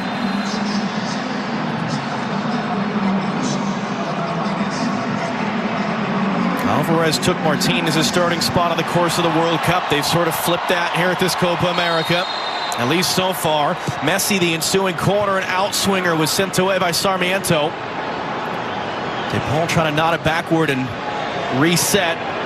Run for Julian Alvarez to try to get to that one, and that'll peter all the way out. I'm interested to see Argentina's response here, because the penalty came off a spell from Ecuador, but they had a couple of different chances and they won some corners, and they were doing well in possession. So I'm interested to see how Argentina, with Julian Alvarez now, some fresh legs from the front. So part of that is not just what he can do offensively, but defensively, the work he's going to bring with Martinez tiring. So that's a better one there from Gonzalez. They've stepped up their line a little bit. They don't want Ecuador playing close to their goal. And Lionel Messi now, another record broken. He was already the game's played leader all-time at Copa America. Now the minutes played leader all-time at Copa America, along with the assist leader as well, because why not? Still 4 back of the goals record. And still looking for his first goal this year.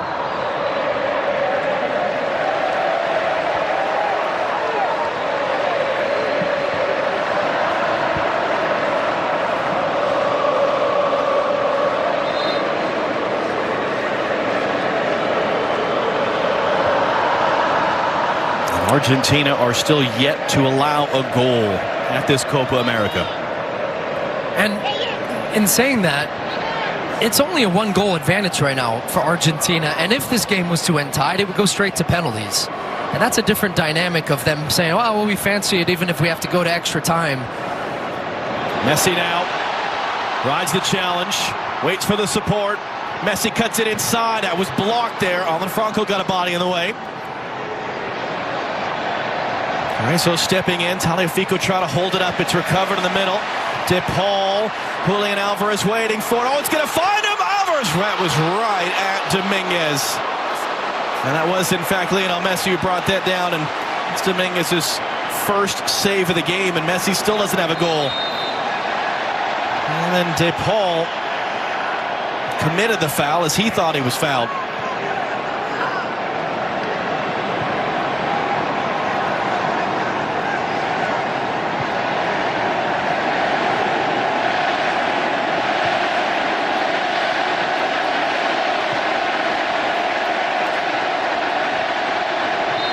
Caicedo goes down in the heap.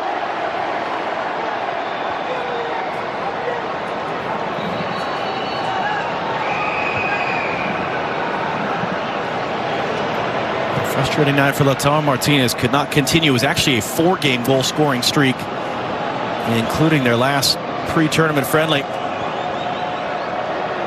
It's been a quieter night for Lionel Messi. You heard the crowd just chanting Messi as his involvement there, that right-footed shot. I think you're seeing a combination of Ecuador really limiting space and opportunity for him, but also a guy that missed a game through a bit of a, what they call it, muscle niggles that he had. I think he's still not at 100%. Do you think he'll ever be at 100% at 37? Because he's had a series of injuries. Doesn't need to be. No. 90% of Messi is better than 99% of everyone else that's ever played the game. Good little flick around the outside, and Capié, and a better tackle there by Molina. Capié's down hurt.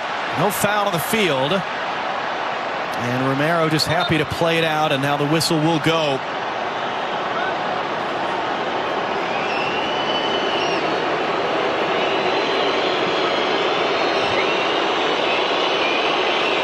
Crunching tackle there. It ends up Molina catching Capié on the shin with his right leg, and then gets contact with the left foot. I think that's a foul. Pierre and Capié, part of the Bayer Leverkusen team that went almost the entire season without a loss. 51 games until the Europa League final. And this was that chance. It just drifted over the head of Torres, and he decided to take it early. Messi, now this is the reverse view there. Messi watching on as Enter Valencia takes that one off the heel. Didn't fully get to see his reaction that we were hoping for there. But you're right, he's trying to no-look it in. Yeah, he was trying to no-look it. Yeah, and he took a straight run-up, and in one sense, what he was trying to do was to get Martinez to go the wrong way, and he accomplished that, but took his eye off the ball by trying to disguise it and just completely mishit it. Kendrick Páez, the 17-year-old, lost it, won it back, couldn't connect a pass. Here's Lionel Messi. Messi weaves his way inside, and Capier coming from behind as he hands it off. Julian Alvarez resets wide. De Paul crossing in deep to the back post. Preciado wins the header.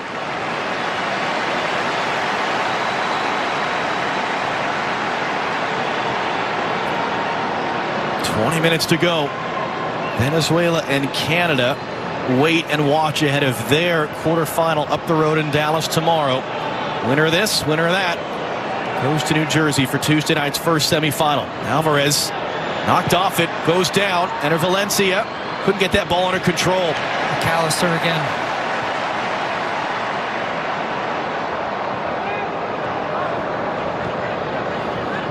Could it be a rematch of the opening match at Copa America between Argentina and Canada? De Paul draws the foul. Will Venezuela continue what's been just a terrific stretch from them and their captain Solomon Rondon? De Paul just pulled backward there by Capier. And then a doubleheader Saturday. Will be in Las Vegas for what will be a fist fight / terrific game in front of what's going to be a remarkable atmosphere. July 4th weekend in Las Vegas with 70,000 Brazilians as they take on Uruguay.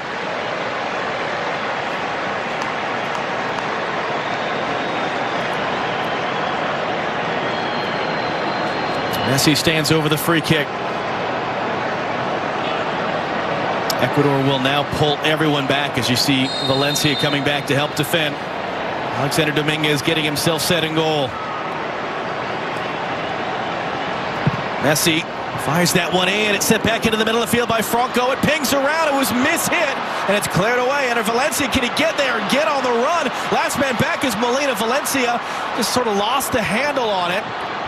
Cuts it back inside. Páez resets outside. Preciado back inside for Caicedo. Caicedo sweeps to the open side of the field for Capier. De Paul comes to close him down. Capier crossing in deep to the back post. Bounces all the way through. Preciado holds it in.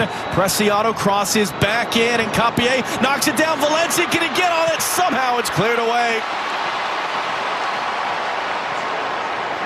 Torres resets. Caicedo. Preciado. As you said, for all of Argentina's control of the pace of the game, it's still just one goal. Yeah. There's still plenty to go here. 18 minutes plus, probably. I hate trying to say we will have a lot of stoppage, but it's been very inconsistent the amount of added time that we ended up getting. But there has been a lot of break and play in this second half. That should be a foul. And Ecuador preparing 2 substitutions as well. And Argentina as well.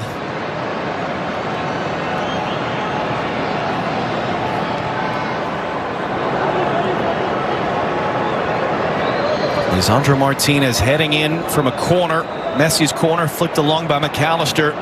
Later stages first half. 10 minutes ago, Enter Valencia hit the post with a penalty.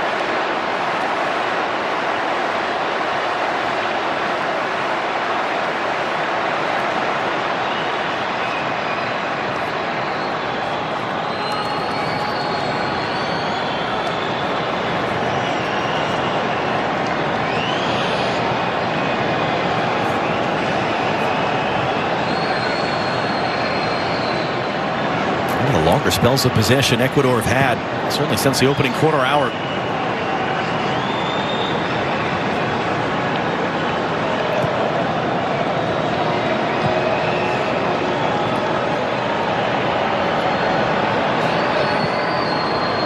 And it's given away. Pancho couldn't find the right pass. Great work by Sarmiento to win it back on Molina. Gets through the tackle of McAllister. Cuts it back inside of Molina. Sarmiento into the middle. Caicedo lets it run. Plays across. Preciado. Franco trying to return. Preciado was blocked off by Tagliafico, and he goes down in the heaps, and he caught by a wayward Armo. It's given away. Páez stepped in. But that's going to be whistled and a foul there and a yellow card shown to Moises Caicedo.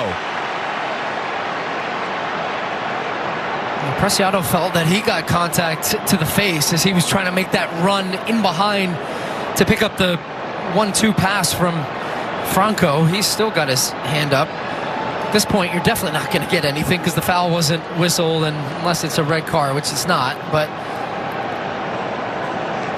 Gil Gonzalez, kind of the steel swim move. He's flapping his right arm out, catches him in the face. I do think that's a foul, but he didn't get it. And then that was definitely a foul in the second one where Caicedo just completely cleaned out Rodrigo de Paul. And now we're going to get all the subs. Sarmiento is the first off. And the 17-year-old Kendry Paez off as well. Alan Minda is on. As is Kevin Rodriguez. He'd been filling in for Enter Valencia when he was out suspended. Now, Rodriguez was stretchered off with a right hamstring issue against Mexico, but went fully through the warm-up and comes on now as a sub. Argentina had Otamendi and Lo Celso up in the bench area, but they haven't made those subs yet. We didn't have talking much about Kendry Paez, who's one of the most exciting teenagers in the world.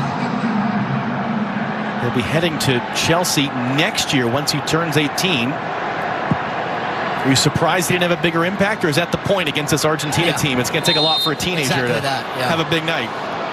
Well, he's a player, a young player. Talked about his work rate and what he does off the ball as well, recoveries, but just didn't have any opportunity to really find a way into the game. There's no space in there against Argentina. That's going to be, oh boy, late there. Preciado got caught. It's Nico Gonzalez who gets the yellow.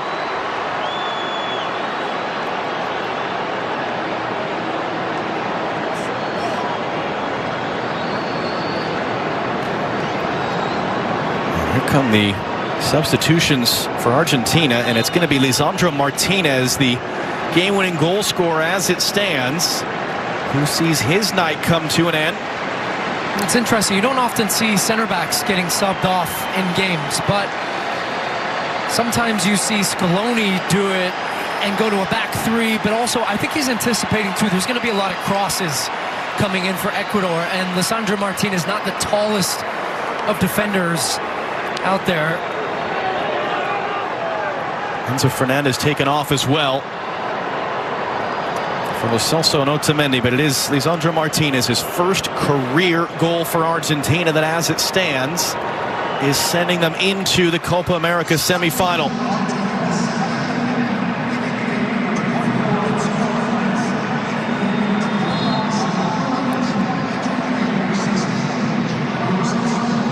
So that is indeed what it looks like, at least for now, the shape from Argentina. Very trademark Scaloni. They've got 5 along the back, 5-4-1. Messi, the highest player up now. Caicedo Valencia trying to knock it down. Crash of bodies in there, and it ends up with Emiliano Martinez. But they brought Tagliafico in as that left center back, and Gonzalez is going to end up playing a left wing back, but in attack, they're going to still build with 4. Defensively, though, that's a 5-4-1. 2 more changes coming for Ecuador. They know this is it for them. They got 12 minutes and change to find a goal some way, somehow. Julian Alvarez is knocked off it. Pressure from Valencia, who came from an offside position to do so. And Enter Valencia, as it's the last time we're going to see him at the Copa America, the age of 34. Put his penalty off the post. Yeah, that one's going to sting. Junior Boa is on. Angel Mena is on. And that's tough if you're Enter Valencia and you're going to sit and watch the rest of this, knowing how close you were to at least leaving it at 1-1.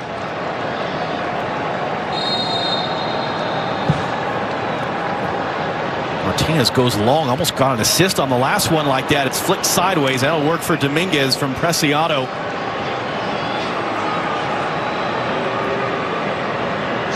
Biggest game of his career ends in a really disappointing way for Ecuador's all-time leading scorer.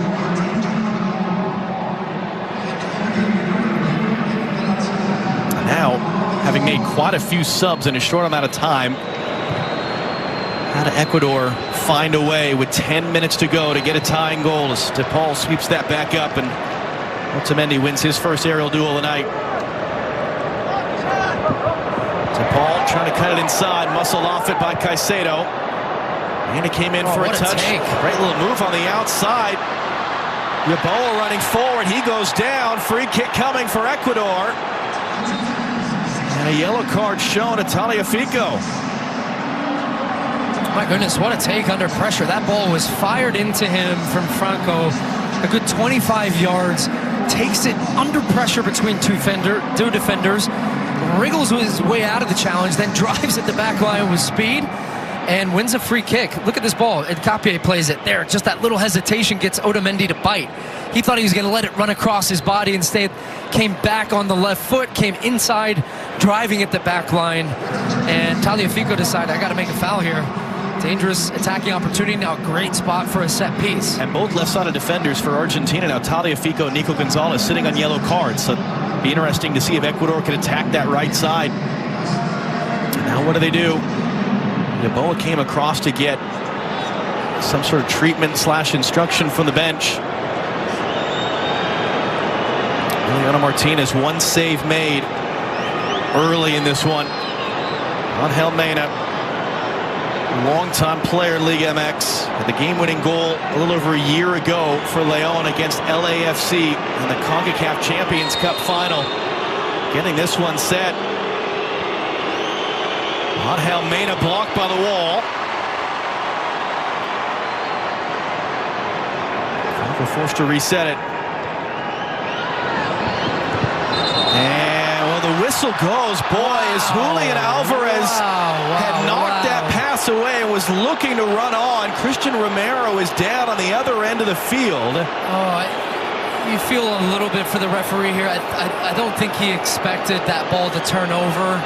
And the whistle had already gone, I think, before Alvarez won that ball. At least it was bang-bang, yeah. So he would have gotten the call in his headset and it made the decision. Goodness, he was going to be clean through, just not made a, oh, goodness. Well, now I know why Romero is down. My goodness, that one hit some, I think you know where it hit him. But this is where,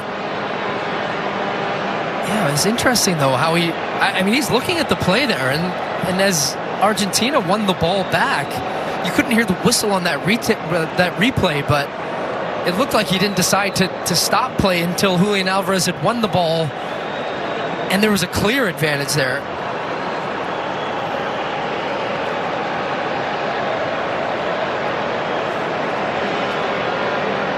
So a number of Argentine players who are going to leave this game in some pain.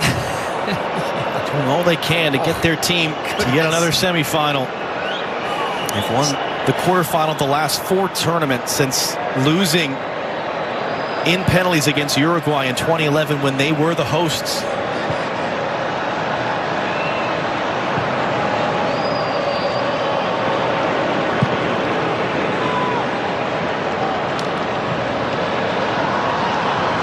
Alvarez picks it up, hooks it back inside. Gonzalez got a touch to it. Messi trying to control. Messi does control. Lo Celso, a couple different options. Man down behind the play. McAllister resets for Molina. And DePaul miscontrolled, kept it in play. Argentina throw. Can they slam the door with a second goal and leave no doubt?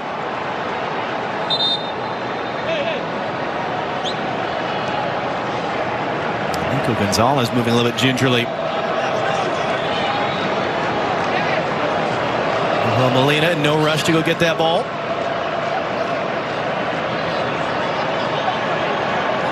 Just shy of 70,000 fans here in Houston tonight. So it bounces off Molina. Ecuador have 5 minutes and change to find a tying goal, force a penalty shootout. No extra time until the final. Quarterfinal and semifinal games, if they're tied after 90, straight to penalties at Copa America. And opens up to the far side. And Ecuador build an attack. Argentina yet to concede a goal. Here are now their 4th game at this tournament, and that one's mishit out.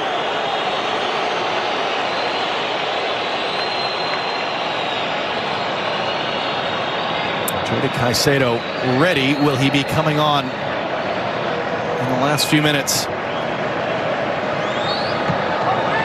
DePaul clears it long. Pacho headed right back inside.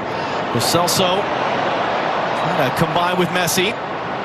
Cleared forward. Rodriguez didn't get there. Molina got a body in. Mena gets a body in. Able to control that ball for Caicedo. He's under pressure. He was fouled, as it looked like, as he got rid of it. That's what Ecuador's bench is saying, but it's given away out for an Argentina throw. They're just grinding this game out, aren't they, Argentina? It's not been the best attacking performance we've seen them. Certainly not by a long shot, but they get the goal off a set piece. They, of course, look, they conceded the penalty, but that came off of a corner that was hit onto a hand, and outside of that, they've allowed next to nothing against this Ecuadorian team, and that's just what they do. They just grind along, they get a goal, they shut down shop, they're back in a back 5, they've got 4 in front, they close down space, and they don't care. They don't apologize for it. Sure, they'd love to go out and entertain and score 5 or 6 every game, but it doesn't matter. Perfect through the group stage, they're more than likely into the semifinal. And they can mix it up in many different ways, and it's part of all those different stats of why they have that. That's the mentality. Just keep that 0 first and just stay organized. Jordi Caicedo plays for Tigres in Mexico, or did at least, on loan from Atlas. Another player based in Mexico on as the final sub of the game. Rodriguez going to challenge in the air, beaten out for it. Alan Franco comes off, and yet there are thousands and thousands of fans. Argentina don't seem to care about the aesthetics. They seem to care about the results, and they've been loving every minute of this Copa America. Knocked away on the outside by Caicedo, couldn't get back to it, and commits the foul with 3 minutes plus stoppage time to go.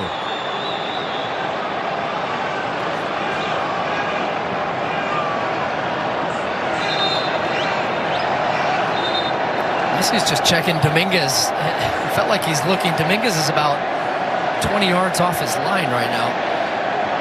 I wonder if that leg was feeling a little bit better. He might try to chip him. That expected goals number is inflated because a penalty kick is .79, which is basically saying historically you have a 79% chance of making a penalty. But Argentina, who have left goals on the table in each of the 3 group stage games, by that standard, fairly efficient. 8 shots tonight, 2 on goal, 1 of them in the back of the net. Caicedo wins the header. McAllister brings it down. Preciado, an important tackle. Now can they start the attack? Mena rolls it wide. Yeboah has it knocked away. By Alexis McAllister, who had turned the ball over, but is the first one to get back, the first one to make the recovery, the first one to make the tackle. Caicedo sends it long. Moises looking for Jordi, and it ends up just kind of petering out there, and Emiliano Martinez comes to get it. He'll milk some more time on the clock. 90 seconds plus stoppage time to go. Shots of Dibu again from the stands, and a man down for Argentina.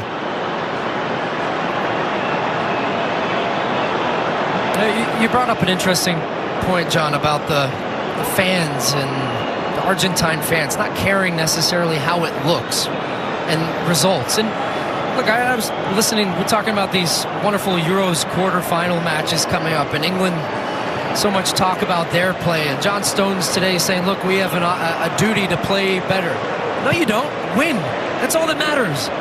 That's all anybody's going to remember, not how you did it, but what you did. And I just think that Argentina, people have come to accept that. And I think so early, not so early, obviously, they've been around for so long. Oh, a slip at the back. Rodriguez picks it up. Jordi Caicedo has it now. Caicedo then blasts it into the outside netting on a wonderful opportunity gifted to Ecuador in the 90th minute. Yeah, just a miscommunication at the back there with, as this ball comes around, that little touch there, and then backpedaling, loses his footing, Romero does, and there was just a hesitation there about whether he was going to shoot Caicedo with his right, one cut back to his left, and that's when the angle and the chance had gone, because then he's just scrambling and comes off the outside of his boot. Now let's see what this added time number is going to be here. 5. That's the slowest stopwatch I've ever seen.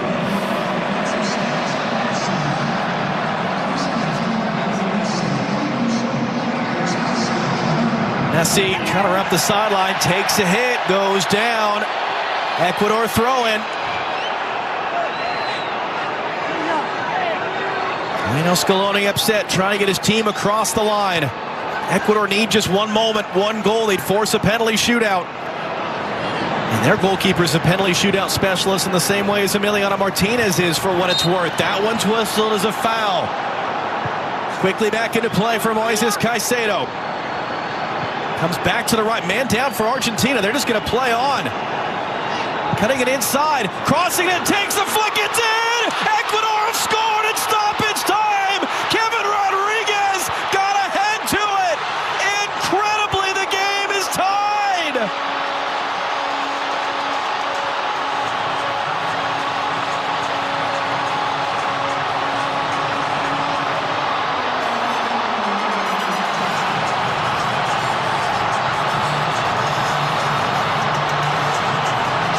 That tells the story. Argentina fans cannot believe their eyes. Ecuadorian fans thinking, we've had next to nothing outside of the penalty. But there it is at the end. And Gonzalez, 2 Argentine players go down. And I was surprised they took this one quickly, because I thought, hey, bring everybody up. But instead, they take advantage, go right back down to the right. Gonzalez is on the ground. They have the overload. They can't get pressure on the ball. And the header there coming in, yeah, he's onside, and nobody touches it at the end of that one. What a great ball in from Yeboah. And Rodriguez off the bench, finding the side netting. Wow.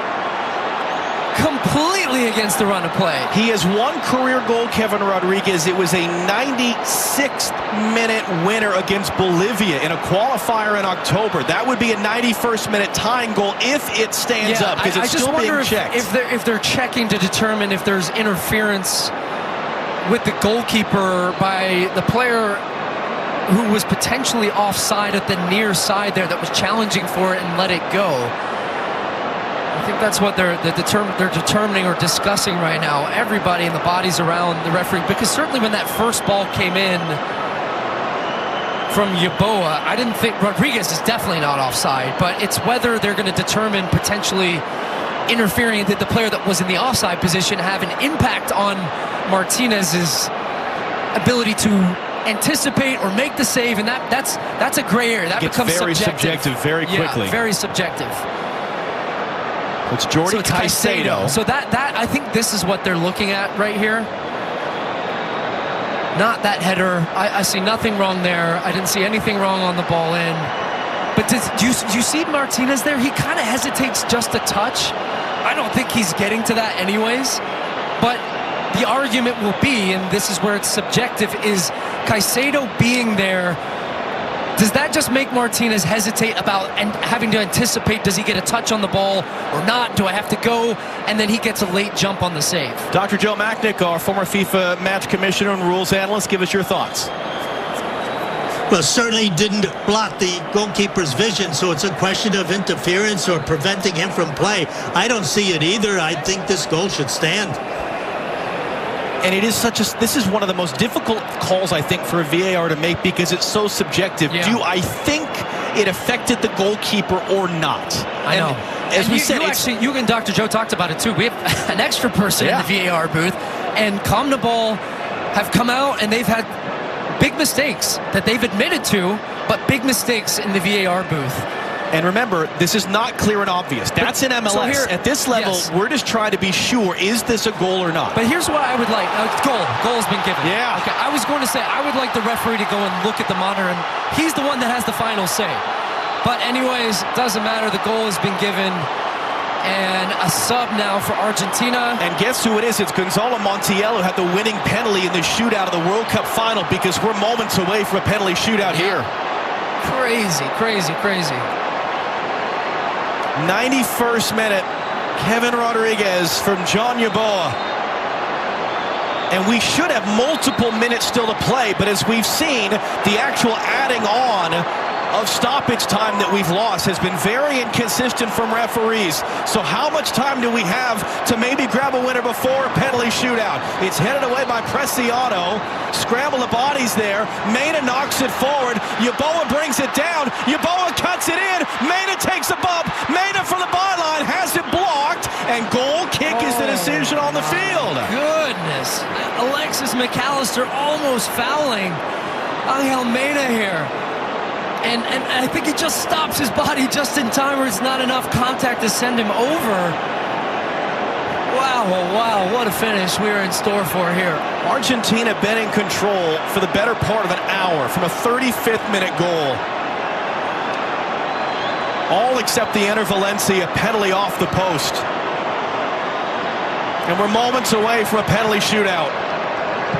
It's cleared long, and yet Ecuador's been creating the chances here in the dying moments. Rodriguez, the goal scorer, cleared back behind Emiliano Martinez. As we said, both goalkeepers, incredible history, winning penalty shootouts. Going to be controlling the outside of Alan Minda for Ecuador. Minda running into the box. Minda crossing it in. That was a flashing header there from Jordi Caicedo, and it skipped off his head. He might have just won it. Oh, what a chance to call game. They thought that was it. He arrived late run into the box, so hard to stop. Minda just puts it in a great spot. Look at that chance too. He gets there in front of Montiel. And if anything, he tries to do too much. He tries to redirect the ball.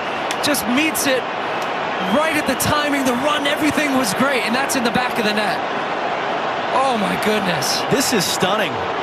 Completely stunning to go from just an Argentina cruising at home to now try to survive to penalties. Knocked backwards. Preciado is able to clear.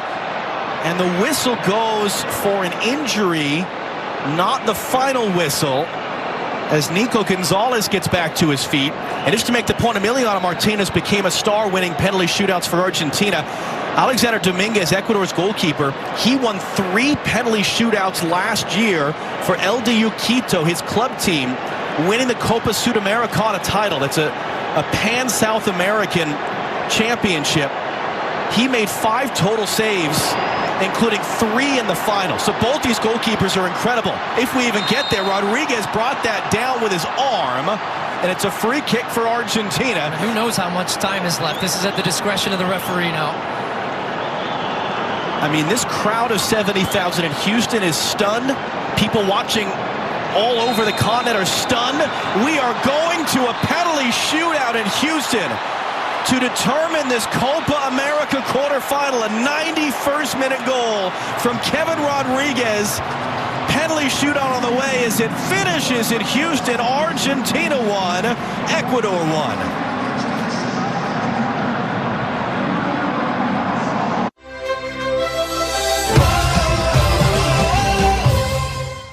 Extra Play is sponsored by Topgolf. Now you can enjoy extra playtime with a free 30 minutes of gameplay at Topgolf when you book a reservation. Welcome back to Topgolf. I'm Birdie Baker. And I'm Chaz Mulligan. I'm fired up, Chaz. You sure are. We're at Bay 208 where the Ruiz family is enjoying free 30. A free 30 minutes of golf, weekdays until 5 p.m. when you book a reservation. Did you just say free birdie? No, I said free 30. A free 30 minutes of golf every weekday until 5 p.m. Oh, cheeseburger. Delicious. No. I said I free love my 30, a free 30 cheeseburgers. minutes. Have you ever put a hot dog on a cheeseburger? With fast and fair claims handling and 24/7 roadside service in the app, you get more with Geico. Just like I can give more constructive feedback to the referee with this two-way radio. Ref, it's Jorge. That's a PK, over. Ref, Roberto here. What's the negative on the PK? Let's do a red card for 11. What? At halftime now, please. Need a potty break. That's a no-go on halftime. Play on. However you fan, get more with Geico. Ref, how about a timeout for Nacho Tots? I'm so excited. I'm finally here in the city. What? Have you seen my phone? Excuse me. No, no, no, no, no, no. Great. Ooh, you break it, we take it. Trade in any phone in any condition guaranteed and get a new iPhone 15 with tons of storage on us. Oh, yeah. Only on Verizon. Hey guys, it's Al. We got some rough weather heading your way. I know it doesn't look like it right now, but it is going to pour. Hey, BMW. Play my music. Sure.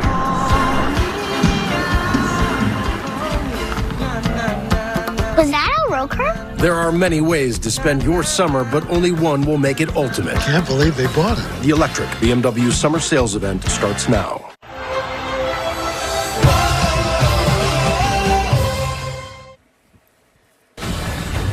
Argentina and Ecuador off the penalties. 1-1 the final. This was that close to being a 2-1 victory for Ecuador. Jordi Caicedo just missing the glancing header. Rob, Clint, Carly, Alexi back here with you. Argentina certainly in cruise control for most of this game, but they surrendered their lead late, and now we are off the penalty kicks in Houston. And here's how we got here. The game's first goal. Yeah, this escalated quickly, but like you said, it was all Argentina. Set piece, far post. Martinez gets his head to it, and, you know, Argentina cruising. Yeah, handball here on DePaul. Valencia with the penalty. Doesn't catch it clean, hits the post. So now you think it's over, right? I mean, right? Yeah, why not? Why not? Let's make Not it so more fast. exciting. Look, credit to Ecuador. They did a really great job What a of header. just staying in this game. Rodriguez with a great goal in extra time. And they almost got the game winner here in 90+7. Ball into the bottom. I mean, look, it's as if Ecuador just came alive in the last 5 minutes of the game, and they could smell it, they could feel it. So how much does that energy translate over to penalty kicks, if at all, Lex? I mean, you know, this guy and his team, I think they said, all right, we're going to have to do it the hard way. And it is a little bit deflating, but I mean, first off, the goalkeepers that they have, including this guy right here, my goodness. If you're going to go to a penalty shootout, I'd like to have him between the pipes. Yeah, I mean, I think Argentina's been in this situation with the highest stakes and been able to come out on top. So, and Messi setting the tone with stepping up. There you go. First man up, Lionel Messi. Why not? That's some good managing. Good managing for the call. Back to Houston. John and Stu. Rob, the 9th consecutive penalty shootout for Argentina that Lionel Messi will take first. He has made every single attempt bar one when he put it high against Chile in the 2016 Copa America final. And it's an Argentina team that was ready to go quick. Ready to go. They were out there at the halfway line. Ecuador had more of a team huddle. They were delaying things. Argentina ready for business.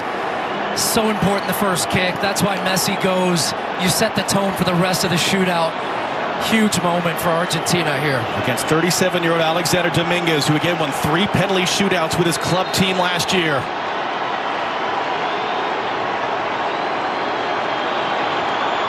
Panenka's off the top of the bar into the roof of the net. Messi missed.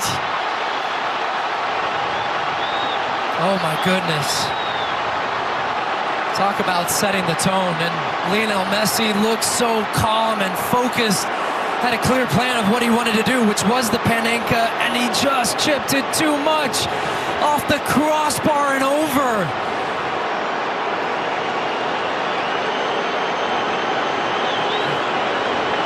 That was the last shootout that they missed, was in that final when he missed the first one. And think about the shockwave through the team after that moment, that miss there. 36-year-old Angel Mena, his 61st all-time appearance. He's been an MLS killer in his career in Mexico. Going to be an Argentina killer in the shootout for Ecuador against Emiliano Martinez. Saved!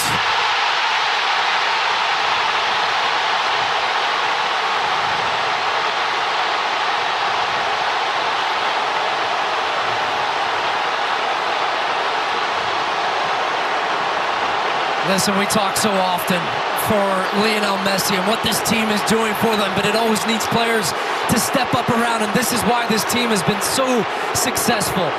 Martinez just so good at reading the body language of the attacker. Little hesitation to the right, boom, he knows where Mena's going, makes the save, and then, as always, the showman to the crowd. Julian Alvarez lost his starting spot at this tournament. He came on for Lautaro Martinez as a sub, taking in the second round, makes it.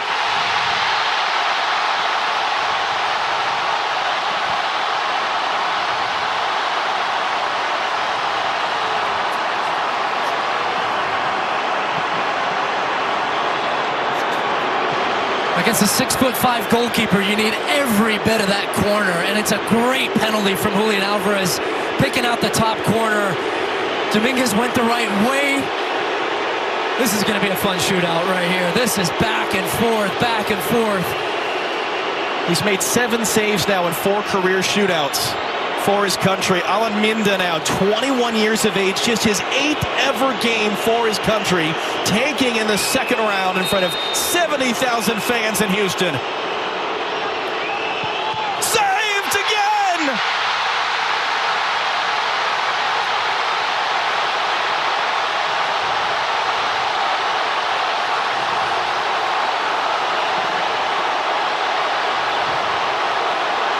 You watch him in the net for a penalty shootout. It's almost like he expects to save every single one.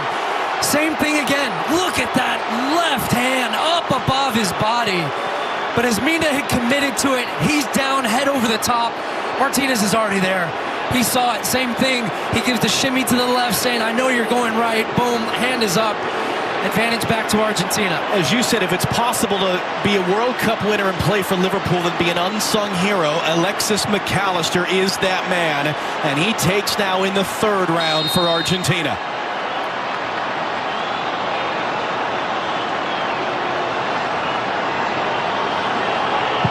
And scores! That's a great penalty. Just the focus, the concentration, and you saw how long he just collected himself before he took the penalty. Extreme focus.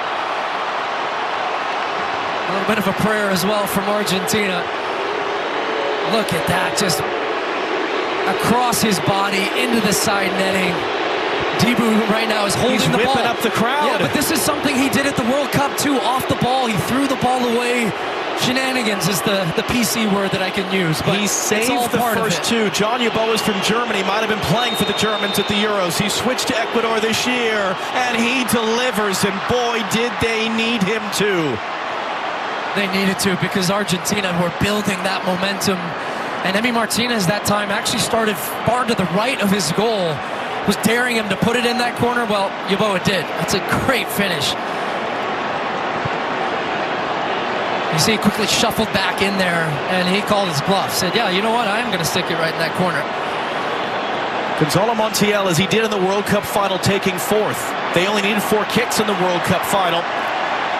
His kick won the World Cup for Argentina. This would put Argentina on the verge of victory. Yes!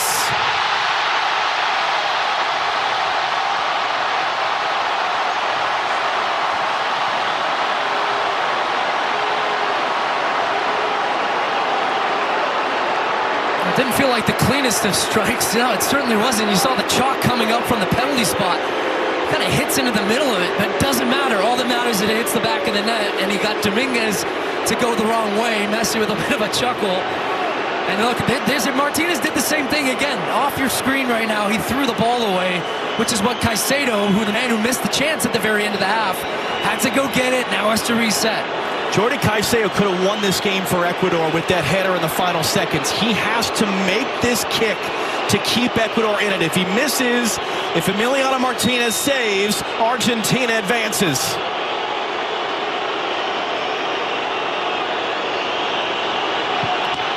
And he got a kick to it, or a touch or something, but it is in, and Ecuador are alive, but just barely. Oh, he went the right way. He had it, and yeah. Felix Sanchez's look says a lot there. Look what it means to these fans. And Emi Martinez, look, he goes the right way. He goes to his right. A little bit of a hesitation. The timing is good, and almost he goes too soon. And the ball's just at a weird height. It comes off his knee and in the back. Nicolas Otamendi tonight moved into the top 10 games played in Argentina's history. He's 36. he can win this shootout for his country with this kick. Yes!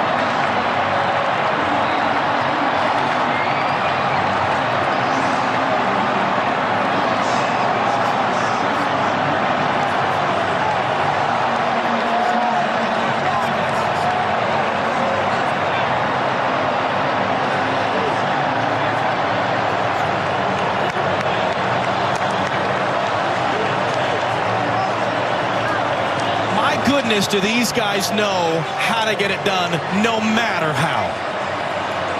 Doesn't matter how, it just matters that they do. And great teams can find ways to win, even not on their best nights. And boy, it took penalties.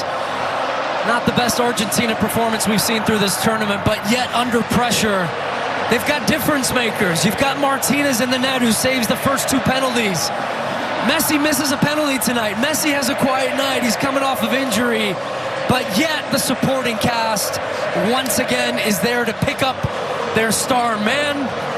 And Argentina punched their ticket to the semifinals. Boy, they had to work for it tonight, didn't they? And the circus just keeps going. And it's going to come back to New York for Tuesday night semifinal against an opponent to be determined tomorrow. But still, their title defense and this incredible run over the last 3 years continues. Love is in the air.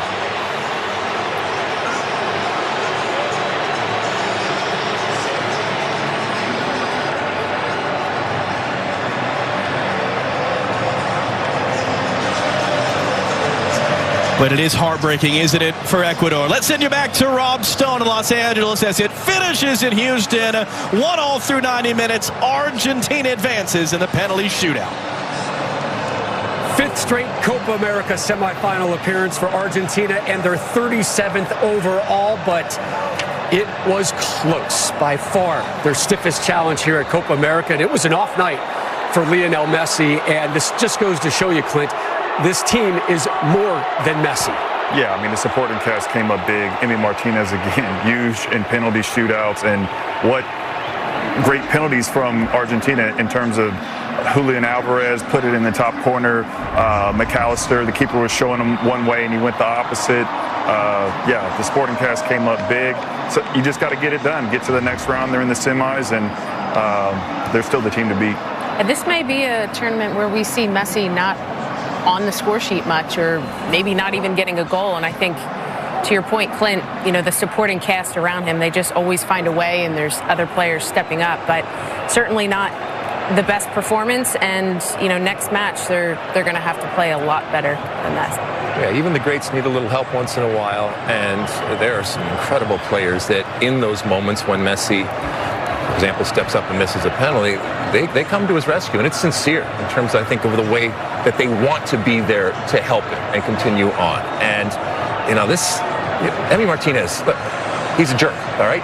But he should be your jerk, and you would want that jerk on your team, okay? Some of the things that he does. And he's world class. Doesn't always look it in terms of his physique and the way he moves, you know? But man, oh man. It's that aura and goal. It is. It's an aura. I mean, here's a guy who made arguably the greatest save in World Cup history, and now he just continues. When he stands on that line in a penalty situation, it's almost as if it's preordained and that he knows what's happening. And that type of confidence, man, oh man. And again, you know, they're not taking it for granted.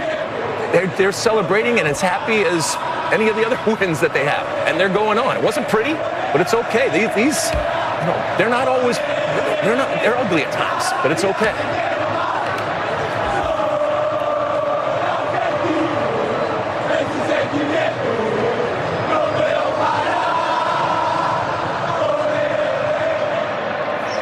They look like grade school kids at recess, right? Let's get together.